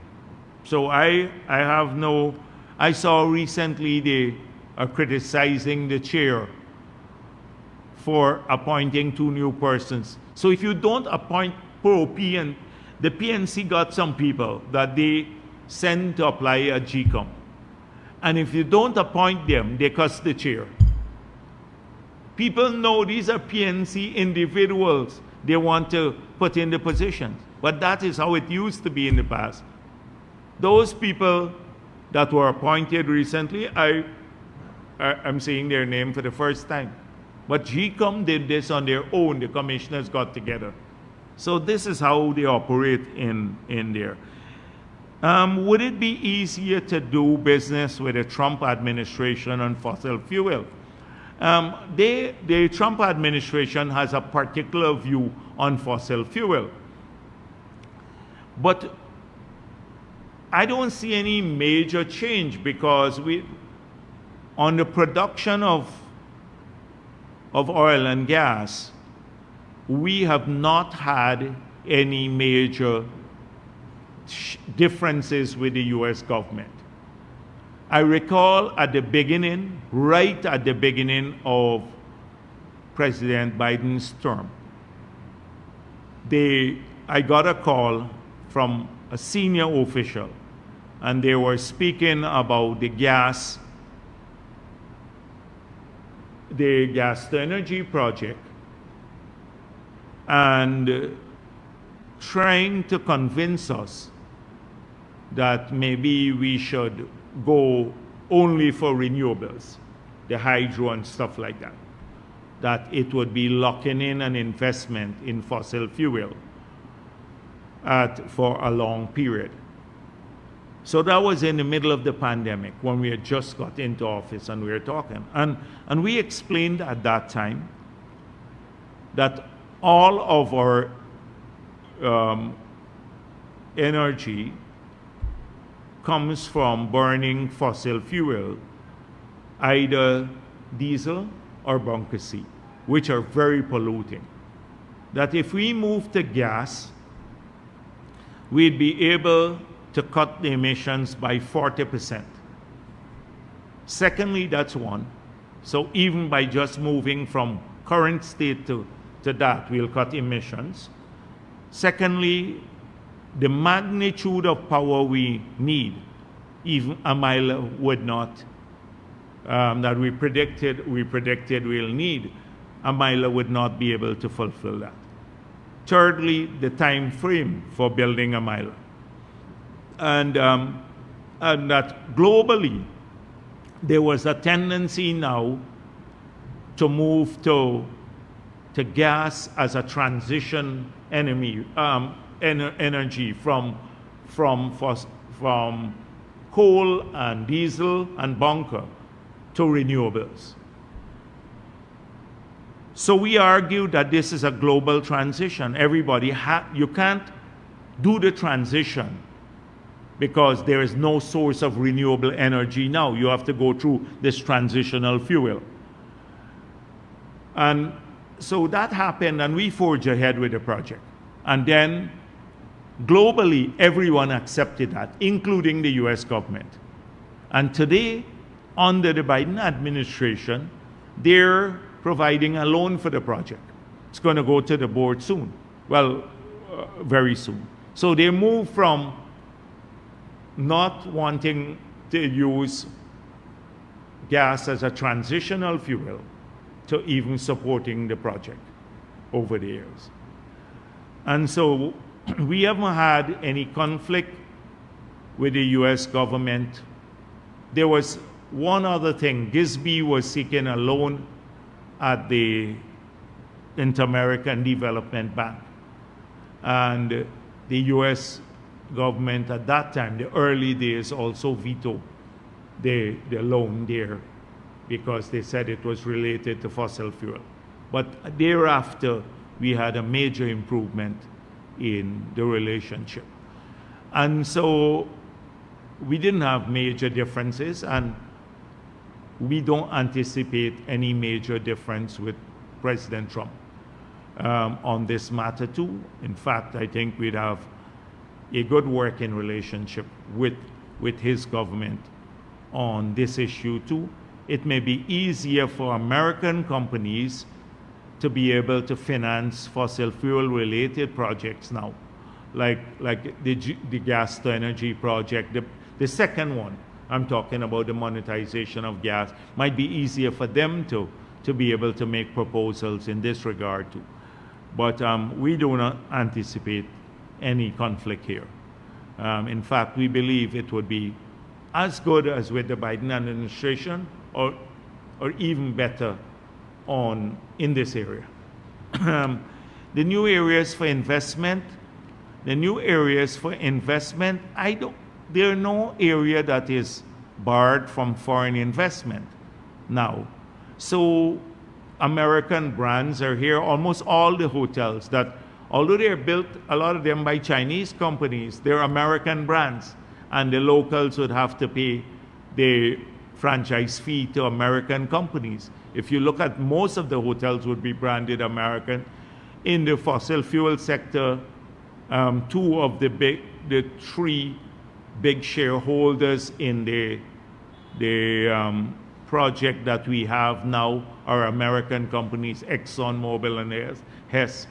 You have a lot of American companies that are investing in many areas as well as other companies. So no area was barred in the past, so I don't think we need to say now that President Trump will take office in January that we'll open up some area that was barred in the past from American investment. Mr. Jagdeo, I want to press you a little more on the enhanced biometrics. Would you and your party seek to persuade your representative commissioners on the commission to vote in favor of this at the commission? I have to see what is recommended. I have to see what specifically is recommended. As I explained to you before, that it must not be used, nothing there must not be used to disenfranchise voters at the polling place. Knowing APNU, knowing what they did with the recount and the law that they helped to draft, and the claims about the tally sheets. You remember the tally sheets confusion? That I think they're probably looking for things that will be disruptive on election day. Disruptive. And we've been at this for a long time. We're not going to fall in any trap. We want clean voting. We want as many observers in the country as possible. We believe that all the parties must have their representatives well trained. We're under the new manual. so they know their rights and responsibilities in the polling place. We want all of that done. But we're not going to fall into any trap, or we want a referendum on something on the ballot here, the same ballot, etc. We're not going to fall into any trap that APNU likes to set along the way. And something that looks benign for them has a sinister motive. They've done this 1,000,000 times over. The last attempt to do the House, they already had it planned. They already had it planned. How to drop the people and everybody. So 50,000 people drop off, and you can't have time to put them on back. And guess where they would drop them off? In the PPP's base. So we're not new at this. We're not new at this. We've seen APNU manifested their worst, and they're unrepentant. They're unrepentant. You would think they're the Democrats in this society. When you listen to them, they're fighting for free and fair elections. They wouldn't know free and fair elections if it landed on their heads. But it's not disruptive. Yes, it's not disruptive. We have to look at it, yeah, but I don't want to make it look like we're going to be... You asked me the question, so I don't want the headline to say Jagdeo to push GCOM commissioners, right? Okay. Very clear in what you're saying. Once it's not disruptive to the voting, and it doesn't disenfranchise voters, and it doesn't delay the elections and all of that, we look at it favorably. I take it to the executive of the party, and we look at it. But we funds if necessary. Yeah, the funding for GCOM is something that must not be in dispute. That's separate from politics.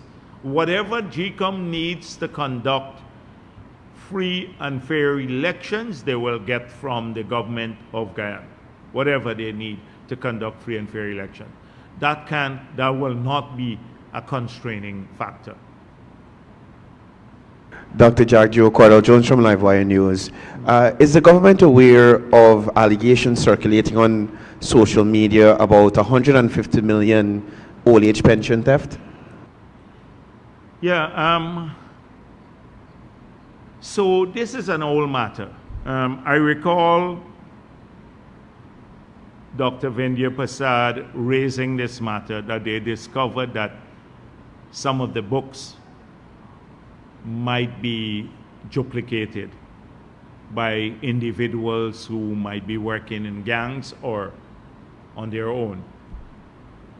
And the police were asked to look into this matter. In fact, she raised it with me one time, and I called Hickins directly to say this is a serious matter. We should look at it because this is large sums of money. And my big fear at that time was if they draw down the money on someone's book, then the pensioner who goes there would not get their money. And so, sometimes you don't even get a feedback from the pensioner. So they told me that it is, it's being duplicated. So the police are looking into this matter. This is not a new matter now, and I expect that they would take condign action with anyone who is involved in this. Charge them, put them before the court, etc. That they would, and they throw the full weight of the law on these people. We had a discussion with Ashni Singh, and we said to him that the new books you'd have the different method of printing these books, that they would have to be almost embossed, so that they'd have to have additional security features that would be hard to replicate. So right now he is looking at this. I hope it doesn't delay the printing of the books, but they already know what the pension rate will be for next year. It's $41,000 per month. It will go up from $36,000 to $41,000 per month next year. Remember, it was $20,500 when we got into office, and we said we'll double it in the 5 years. And so the books, we know the sum of money. He has to now get these books printed in a manner that they can't be be replicated or hard to replicate. They have to put in additional security features. And we need to take strong action against those who try to support the system. That is, they are duplicating some of these books. It might be a gang. Jagdeo, Mikhail Rodriguez for Daybreak News. Is the government a little more confident in a Trump administration based on the experiences of Trump? A previous Trump administration had to weigh in and ward off the stealing of elections in Guyana in the past, and the way that the recent administration, the Kamala Harris administration, was very receptive to a lot of lies by the opposition out of their New York base. Is there more confidence from your government in a Trump administration? So clearly, the earlier Trump administration knew about the plot to rig the elections. The ambassador was here at that time. The ambassador saw the plot unfold before her very eyes. I recall her being in the Lennox John building, and there it's Ashmin's building right here, Ashmin's building, and people calling in a bomb threat, and uncharacteristically, because normally you should spirit away the ambassador. The ambassador and others refused to leave, even with the bomb threat. They stood their ground. And so they saw the whole plot and the obscenity of it. And they know the central players, they knew the central players in that plot.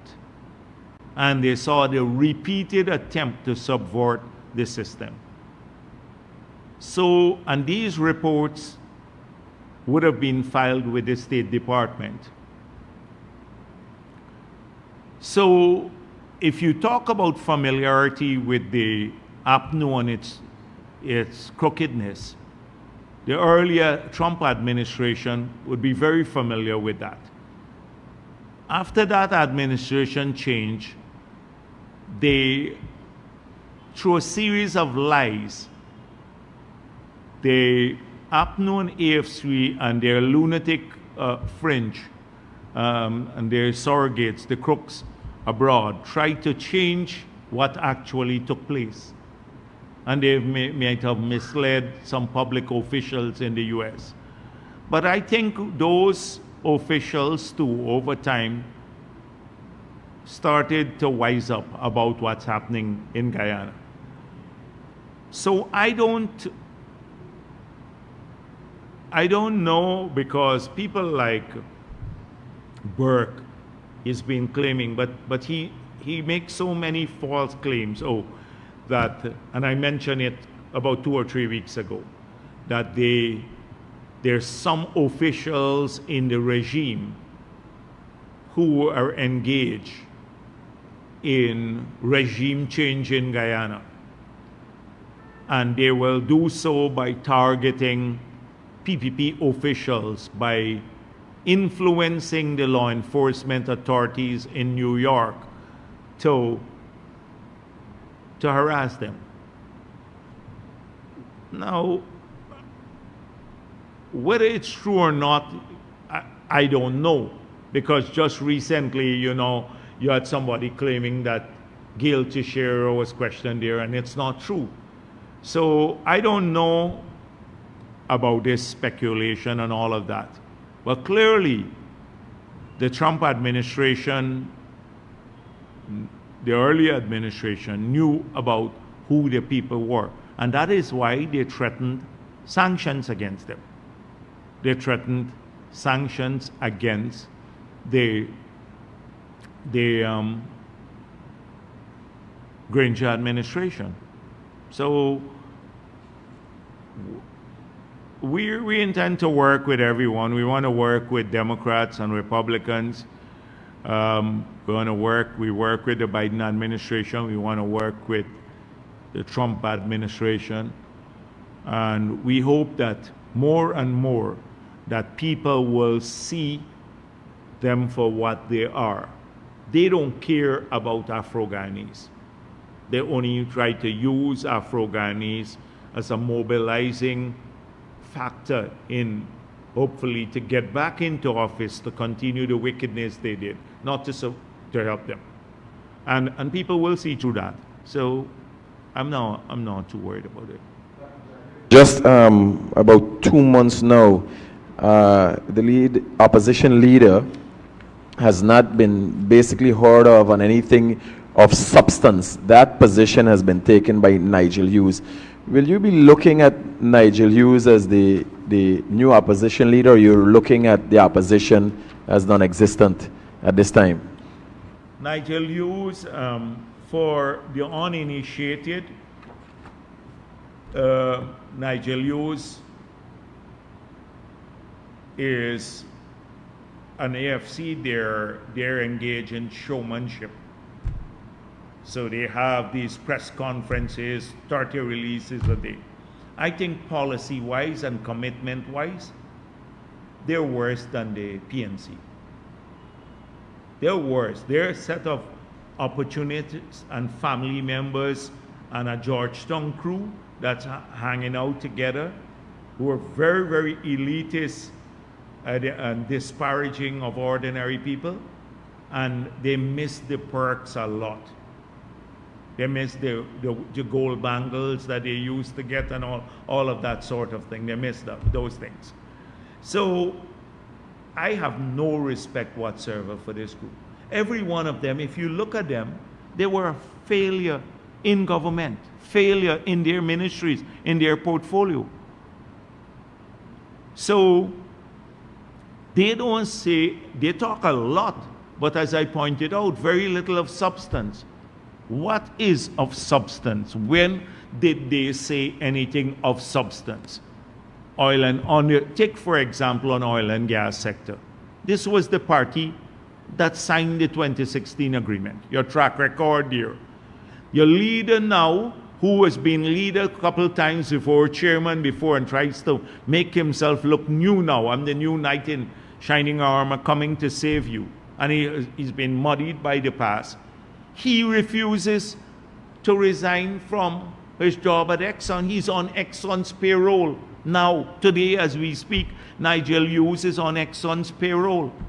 And who said in the first interview after he got appointed to the position, he said, if Guyana's interests were to conflict with those of ExxonMobil, I'll take their side. That's their position on oil and gas. Forget everything else. So they signed the worst agreement. He was on the other side when they signed the agreement, and a member of his leadership, current leadership, was the negotiator. That's their track record here. And now, this new track record. So all this little noise about, oh, we want referendum, that's noise. That's their position. Secondly, what are their plans for economic development? You heard what they said? Oh, we should all get together and work on a plan for the future. They don't have a plan for anything. They just, let's get together and work on a plan for the future. Where is the substance? Where is the substance? Oh, we want now, it's about free and fair elections, but you can't condemn the attempt to steal elections. You got temporarily blind. You didn't see the SOPs. Where is the substance on decency? What substance are you talking about? Clearly, we're not saying the same thing. They don't have any substance whatsoever. So if you think that Norton didn't have anything on substance, they are even worse. They're more wordy than Norton. They get along, they'll talk longer, and they'll carry the whole leadership of the party to the press conference. But they have no substance too. Where is the substance? On what issue? Pit latrines? They needed, so he discovered pit latrines in the hinterland. Where is the thing? What about healthcare? What are your? We have 12 new hospitals. We're hiring 6,000 people to work in the health sector. What's your counter to that? What about housing? Nothing. Absolutely nothing of substance. Just get sung nice at a press conference, think you can fool people by sounding erudite. So they're more focused on form than substance. Form. Long press conferences. Norton and the others, yeah, I agree with you too. He may not have anything much of substance, but I think they're a bit more, still a little bit more genuine than the AFC. This is a motley bunch of con men that have owned the past, and they continue to be this way. Jagdeo, being the first person who identified the conflict of interest between Nigel Hughes and ExxonMobil, after that, a number of persons, legal luminaries and political pundits came out and identified how it was so. Does the government have any way of forcing Nigel Hughes to tell the citizens of this country how much money does he get from ExxonMobil?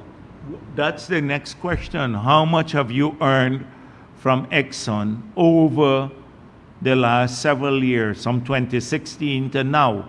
And did you get any special bonus when the contract was signed? Somebody should ask him that at a press conference. That's why you should have these, because he'll run from it. He will tell you, oh, that's lawyer, that's my fee, etc. You're running for public office. He wants to run for president now. It's the same thing like the other the lunatic, what's his name, Glenn Lamb. He declares he's running for presidency. Now when we say his paper is a party paper, oh, Jagdeo is opposed to he getting ads, we're treating him unfairly, this big bad Jagdeo, evil Jagdeo. All week I saw, oh, this one, Bharrat Jagdeo into a sinister figure of darkness and all of that stuff like that. All day they're cussing me. Now, you declared you want to be president, you want to run for presidency. Your paper is a rag, it's always been. And now you think you have preferences for the government. Add to. We must help him. The PVP must help him to spread the lies that he did. And so the same thing here with Nigel Hughes. He will run from the question. Let him tell you how much he earns from Exxon and his law firm.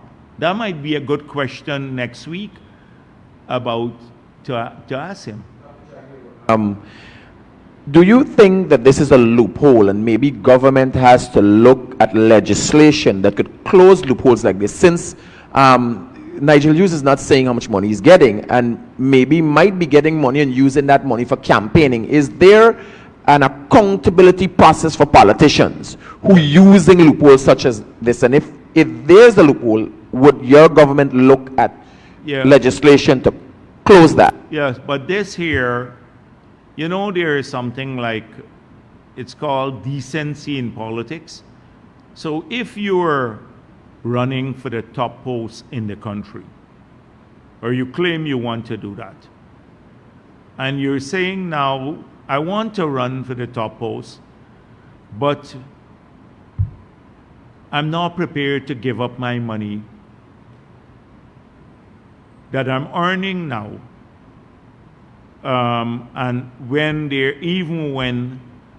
not to take the country's side when my client interests conflict with that of the country. How could you say you're running on our behalf for that? This is, in another country, people would already wipe the floor with him. In a normal country, a person says that, immediately you get disqualified. You think in the US or UK or even in the Caribbean, you think a politician could say that and get away with it? The next day, he's done. His whole career is done. And here in Ghana, it's normal. A man who openly says this. And so, in this case too, normally you're politically exposed. He is politically exposed. His wife is a member of parliament. His party that he heads is in parliament with the ability to influence legislation. How is that not a conflict of interest? Could it be, as that's what we're saying, that if Exxon says to him, you know, we would like the oil spill legislation that's going soon. We want you to take a position on this because you're a lawyer. All he has to do is to tell his people in the parliament, members of his party, his MPs, his subordinates in the party, that you have to vote this in this manner. This is a clear case of conflict. I saw the Kite Show News trying to equate what Sam Hines was saying with him, one of the clowns over there. And they were saying, oh, they're uniform in their condemnation. How come I condemn him and I didn't condemn Sam Hines from writing a couple of letters? The difference is Sam Hines expresses an opinion. Sam Hines is not on Exxon payroll. Sam Hines could express his opinion, but he's not on Exxon's payroll. That's the big difference. So here is this. So there are conventions now about politically exposed people. You know, what if tomorrow I say I want to work for Exxon, but I'm the head of a political party now? I want that contract from Exxon and a big lucrative thing. People, you think, what would they say? The Kite Show News will be staging protests outside. Every day Glenn Lyle would blow his top on his tic-tac, you know, that's what he does, right? He'd be blowing his top. Imagine that, if I say that, because that's a parallel. I'm working, and I say that if Exxon interests conflict with that of the country, I'll take their side. They would, all of this. Starbuck News will come out and talk about autocracy. He will talk about selling out people's interests. Everybody will jump down on us. But he gets a free pass. So this is, yeah, go ahead. So my real concern is, in a lot of cases, the citizenry have the opportunity to get redress, in certain cases, through the judiciary. In light of the fact that the AFC has played this role so well and deceived the citizenry, what will the PPP be putting in place to protect, if it is so glaring that this is a conflict of interest? Is there anything your party... I think we'd have to, I think we should, you should ask them to put that to a referendum. They like referendum, to talk about conflict of interest on the referendum. However, I think maybe you'd have to strengthen our laws, and also not just with public officials, but a number of these people have a way sometimes when they come into the country, they can silence the populace through different medium. And we have to make sure that we are through different media. So we have to ensure in the future that they don't have an overweight influence, because when Exxon and the other companies go, they can influence bodies. So they become part of, say for example, a private sector arm. I'm not going to say which body. So suddenly, instead of taking the country's side, that they start taking the company's side because they are a member of a particular body. So we have to explore all of these things. And by the way, I saw a big debate. There are some things we have to, now that you raised this, we'd have to start looking at public companies and how we protect small shareholders' rights, either through tougher provisions in the Companies Act or through the Securities Council. And I'm just throwing that out there today because I don't want to get bogged down with that too at this stage. But it's something that just crossed my mind because sometimes small shareholders in public companies are being ripped off by unscrupulous management. Dr. Jagdeo, one last question. Being the head of the PPP, the question I asked earlier about Aubrey Norton, do you think the PNC has lost its motion to go forward, its ability to go forward under Norton's leadership? Because most likely parties have intelligence, they share intelligence, or they're just recouping to come back with more lies and deceit for their followers. I don't like to comment too much on the internal affairs of these parties. I'll comment on their public expression of what I perceive to be their internal processes. So they all are very challenged. Both of the parties are challenged. And I think that Nigel Hughes and the others, the AFC, they're poaching now on PNC's support. So I think they've given up on winning the elections.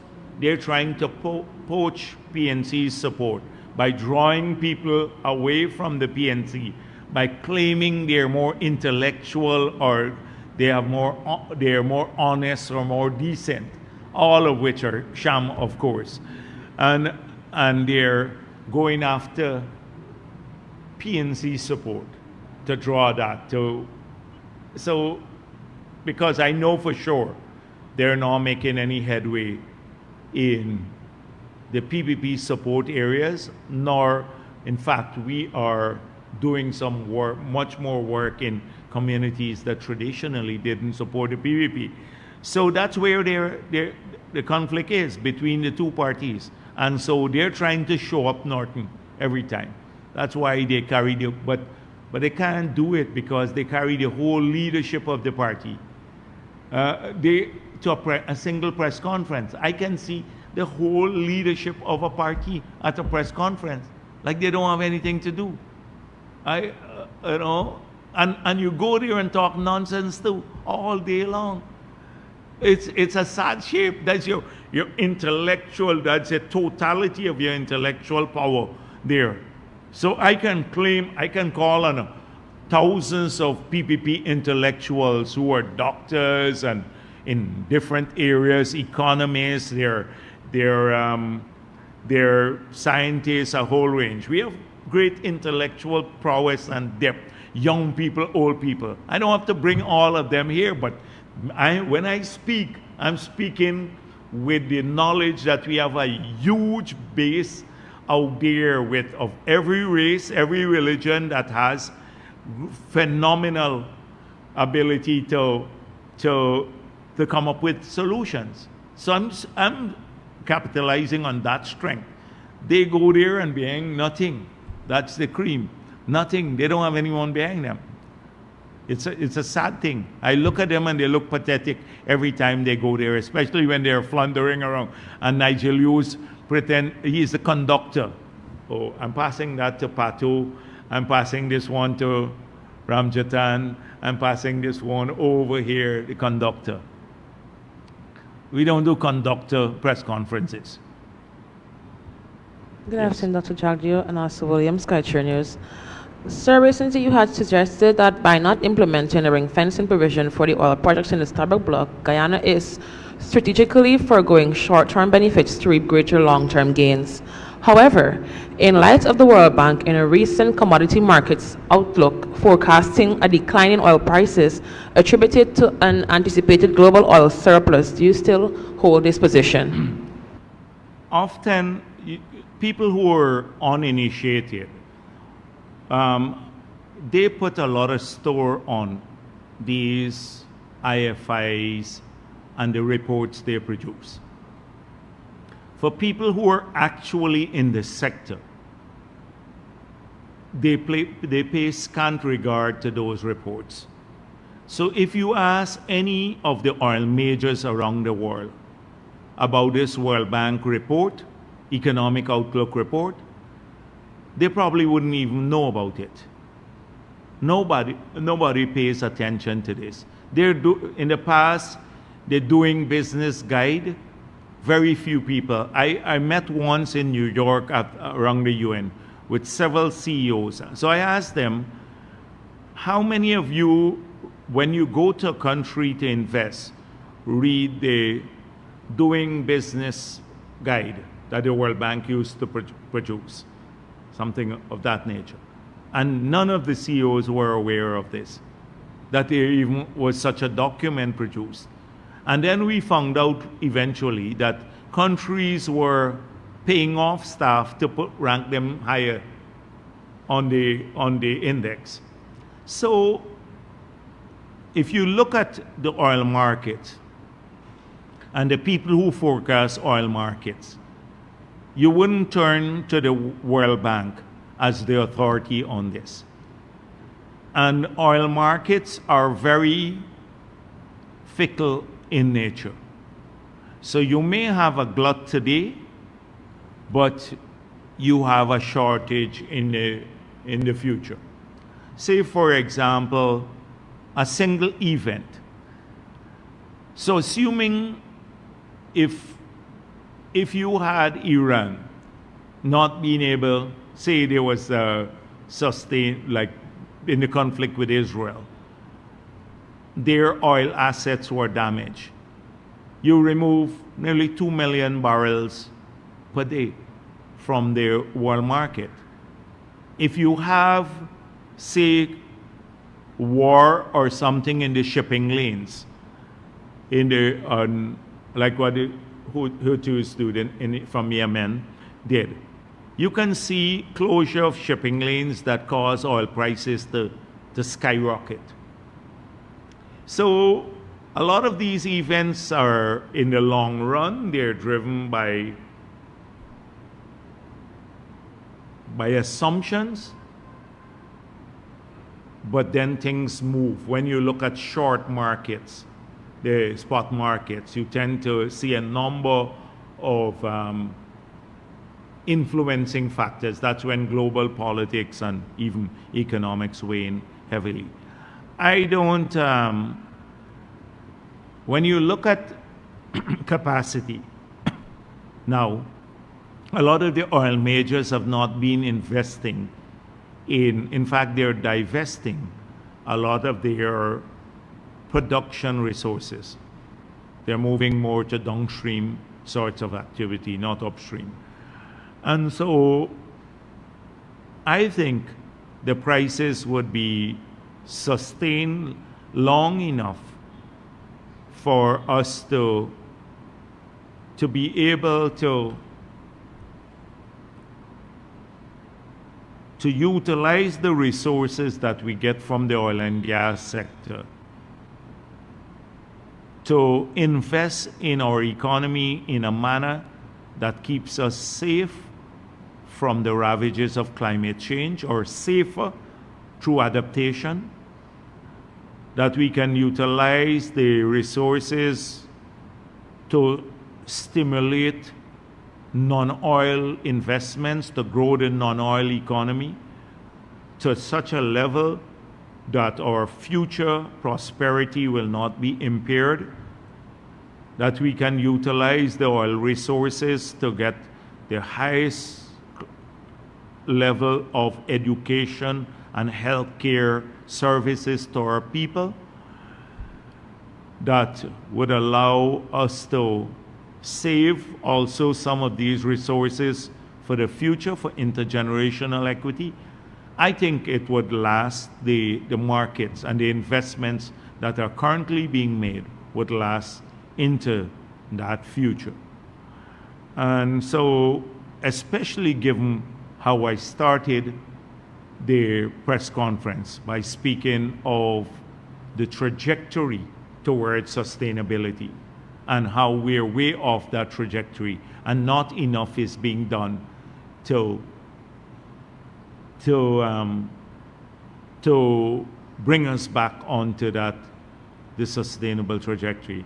Now, if the US were to start pumping more oil, that also becomes a factor, greater supply to the market. President Trump has said he wants to do that, greater energy independence. So that may have an impact on markets too.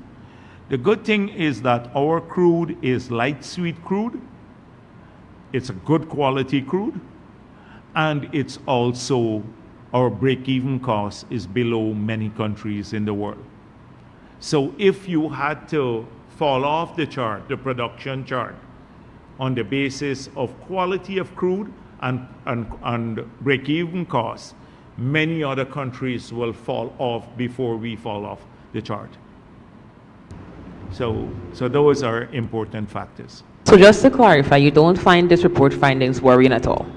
No, because when you look, I'm sure if you read the people who deal on a daily basis, remember these economic outlook reports are produced either once every 3 months or 6 months, and they're generally outlook on economy. So oil is just a small part of it, but there are agencies that every single day put out a report, and they have a more nuanced understanding of oil markets because they live only that sector on a daily basis. The World Bank would look at more a macro kind of position. So you would not go to a World Bank economic outlook report if you want to have a nuanced position on the oil and gas markets for the next week, for the next month, for the next quarter, for the next year. You will go to people who are paid every day to do these forecasts, and they will do it. They will do simulations. They say, if this were to happen, then this would be the volume produced. This is how much we have in inventory, global inventory, etc. So that's why I will not go to the World Bank Economic Outlook report to try to predict oil prices in the future. Safely say that we won't be affected at all? No, I'm not saying that. I'm saying that I would not go there. But from my own reading of the market, that's why I told you that the prices will sustain, will be such way into the future that allows us to have a sustainable industry. Okay? So that we not left stranded with these assets. That's the first point. That before those prices fall below a point where we can't produce oil anymore, lots of other countries, should there be a reduction in global demand, would fall off the production chart ahead of us. And so that means the market would be there longer for us because of our lower cost of production and better quality crude. So that's what I'm saying. These answers are a bit more complex than yes, no answers. I know Glenn Lal sitting there waiting for yes, no. Tomorrow he'll try to change the headline, but it's more nuanced. So I'm giving you options. I'm telling you what could happen. I can't predict way into the future, but I can say that from all that I know, the world is not decarbonizing at the rate at which it should decarbonize. So what happens if you had seen a massive investment? You need $2 trillion now to invest in renewable energy to offset the delta, which is the incremental increase in demand. So $2 trillion just to displace future demand for energy. And that's not happening now. So that means you have to meet current demand and future demand, guess from where? Fossil fuel. Because if you're not displacing it by investments in renewable, people are not going to stop needing that. So Africa is not going to keep its people, 600 million people, without power or electricity forever to meet a global target. They will invest whatever form. Fossil fuel, they're getting gas now. I'm encouraging them to use their gas. Because you think that we have to save Europe and the rest of the world, and our people there would not have even power or can't use the gas, cheap gas. So we've been in the coalition we have with Africa and others, like we work with these countries, we also coordinate our positions. We support each other. These are for the newly emerging producers. And you had a group of northern NGOs and a group of northern countries that were saying, you must leave your gas in the ground. We are expanding our production in our country, but you must leave yours in the ground. If our banks will not finance investments in your country for fossil fuel, but they will finance in our own countries, that's not fair. And that's why we take these positions. So it's much more, as I said before, for want of a better word, nuanced than straightforward. Sir, there have been a lot of talks surrounding renewables and transitioning to cleaner energy. With increasing reliance on renewables and electric vehicles globally, has your administration reevaluated the potential risk of focusing solely on long-term oil revenues? And can you say what alternative revenue strategies are being considered? I think that I just answered that question. I didn't get what's the new component of it? What alternate revenue strategies would be considered? Keeping in context. That's what I'm saying. I just explained that we believe that the revenue flow From the oil and gas sector, if invested wisely, would create a new streams of benefit that would allow us to have prosperity beyond the oil and gas presence in Guyana or production, long beyond, whenever that happens. So what are these things? The investment in adaptation. So we don't get flooded out, we don't lose 80% of our GDP in a flood, etc. You have to invest in that to keep our people, our capacity to manage water. We have a plan for that. I've explained it here before. I'm not going to go through that again. How many pump stations, how many cokers we're rehabilitating, etc. That's one. Two, how do we generate new economic growth poles that will generate jobs and wealth, additional revenue for the state of Guyana that could, in the long run, even if oil revenue starts dipping, can come in and fill the gap. So the service economy is growing. Right now, in this year's budget, we have more non-oil revenue than oil revenue in this year's budget, financing the budget, more than from the non-oil sector. So agriculture in expansion, and all of the agriculture industry, the hospitality industry, the new growth pole with Brazil, that is the connection with Brazil, deep water port, Guyana becoming the transshipment point for goods into the Caribbean and everywhere else by bringing the goods in bulk here and then like a mini Panama, but allowing the entire northern Brazil to be able to access the Atlantic in a few hours. And you see a series of investments being made already, 45 of the bridges being built on the corridor between Linden and the border with Brazil, the bridge across Linden, and that project we're working on now. So that's a whole new growth pole that would generate thousands of jobs and bring significant additional revenue. The green sector is bringing in quite a bit of money to us. Biodiversity credits, carbon credits, etc. So in the future, so ecotourism, major focus on ecotourism in the future. So these are all sectors we believe And we're investing in that in the future that could do that to bring in revenue that we may lose from future changes in the fossil fuel sector. Finally, for me, Dr. Jagdeo, 2 weeks ago, we asked if Hammerhead would have improved benefits to the Guyanese people, and you gave, and you explained the situation to us. However, could you clarify specifically if there will be any improved fiscal benefits to the country should that project and others be approved? Which one? Which one is this? The 7 project and beyond. Oh, but right now we're not considering that.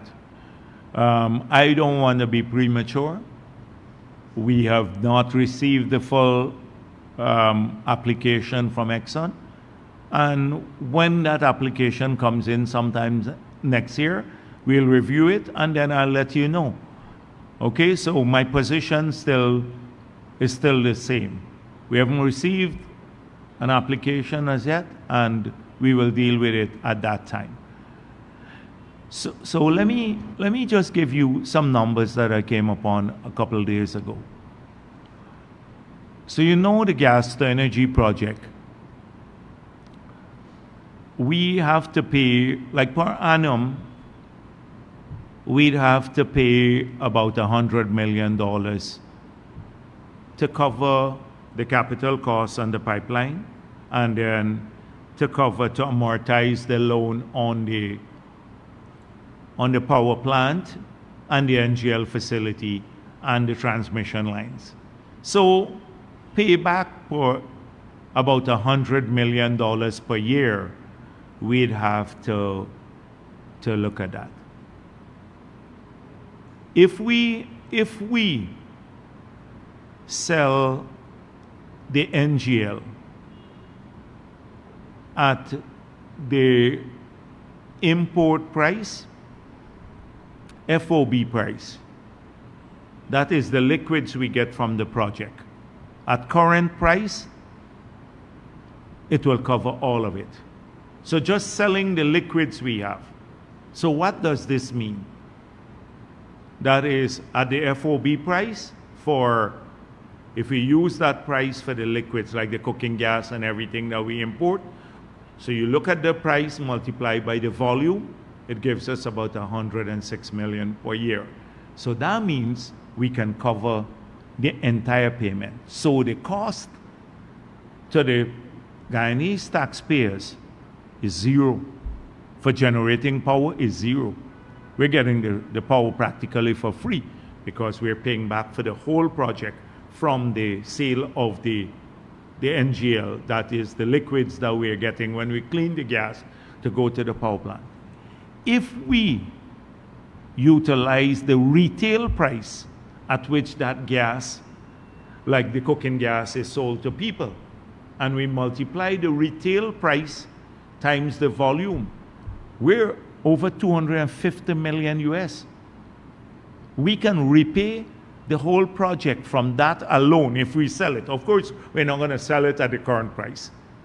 But if we use the economics there, in 8 years or so, we'll be able to amortize the entire project without a cent coming from the Treasury. This is a super project, a phenomenal project, because remember, we're getting the gas for free. So it is a phenomenal project for Guyana. And we already said to people, just from the lowering of the cost of electricity, the consumers will save $250 million too. When these numbers are shocking to me, and I'm an economist, and so then you see how feasible a project of this nature is. So they talk a lot about, oh, the project gonna finish now, 2 months delay, we were for it, we're against it, etc. They just don't know how transformative and how good a project it will be for Guyanese. Yes, go ahead. Milton Granum for Starbuck News. Has the deal been inked with any of the bidders for the additional supply of electricity as the Christmas season is approaching?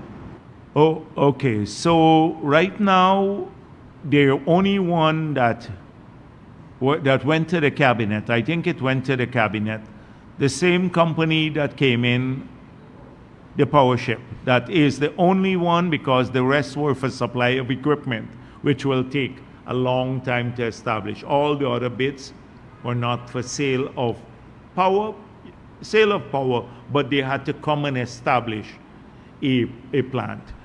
So that has been settled. I think it's gone to the cabinet today, and they would sign up.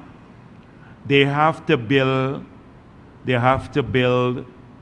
5 kilometers of transmission main. So that project has started. And it should be completed in 6 weeks. The material often is not here in the country, so they're using some spare material that we're borrowing now. Because, to procure a lot of the material, the transformers, the poles, these are concrete poles and stuff, they take time. So they're building at least 5 kilometers of transmission main. We're hoping in 6 weeks' time. It may take a month to get the power ship in, a month to 6 weeks to get the power ship in. And so we're hoping still before Christmas, the power ship could be here and turn on. But that will be major. It will be 60 megawatts into the system. And then possibility when we build another piece of transmission main, 75 megawatts. So that will be for 2 years too, like the 36 in Berbice is for 2 years. So that will take us just beyond the period when the new plant comes into stream. If that happens, we'd be able to take down some of these old things that are running full out and do the maintenance. And hopefully that will bring major relief. So yes, that is moving forward. The contract has been awarded to do the transmission mains already. And also the contract, hopefully today, would have gone to cabinet to move the negotiations, to complete the negotiations with the power ship. And what would be the cost per megawatt? The bids came in at 11.17 cents per kilowatt hour, which was high. So it would be substantially reduced because it was lowered, I think, to about 9.5 cents per kilowatt hour. From the bid came in at 11.1. But the power plant has spare capacity. The power ship has spare capacity. So in case we need more, they will be able to get that. That is. So it costs us about, we're selling power now at about 22 to 23 US cents per kilowatt hour. If this comes in at 9.5, and they told me that the cost of the fuel is about 13 cents per kilowatt hour, US cents. So that takes us to about 22.5 cents per kilowatt hour for the cost. So that's where we are.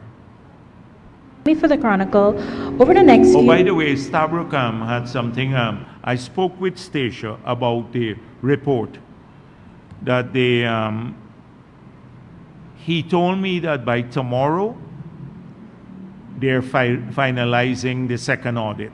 He's going to finalize the second audit because I promised to check. Marcel had asked me a question last week, and I told her I'm going to check it this week and get back to her. So he told me by tomorrow he's finalizing that report. So once the report is finalized, then we can move forward from there. Let's go. Go ahead. Over the next few days, we'll see over 3,500 persons graduating from UG. How important is this continuous increase in tertiary graduates to the nation's economy? And are you confident that they will be observed quickly into the job market?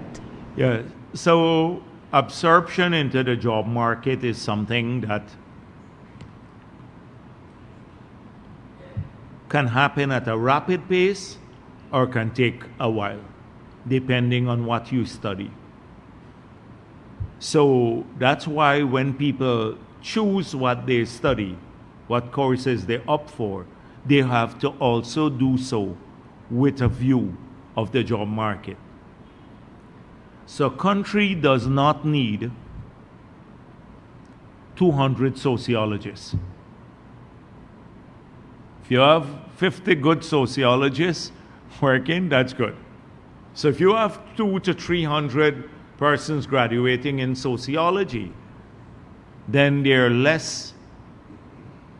Not that there's anything wrong with it. I don't want to say anything about what people study. I'm not judging. I'm just talking about the job market, because ultimately people have to decide, and we're happy that people are studying whatever subject they study. But I just want to make it clear that if you study, on the other hand, engineering or, say, financial management or accountancy, the people are hunting you down now to work. People need that immediately. So you can come, even before you completed your degree, you're marketable and at fairly higher rates. If you do say that, you may take a while, because those people tend to want to work with government mostly, because the private companies don't hire too many people. But at government levels too, we're already in many places saturated in the ministries. So that's why people have to look at what they study. And we've been encouraging people to study the areas that are more marketable. But we'd have to find ways of getting people engaged. Okay? And that's it? Okay, then thank you. Thank you very much.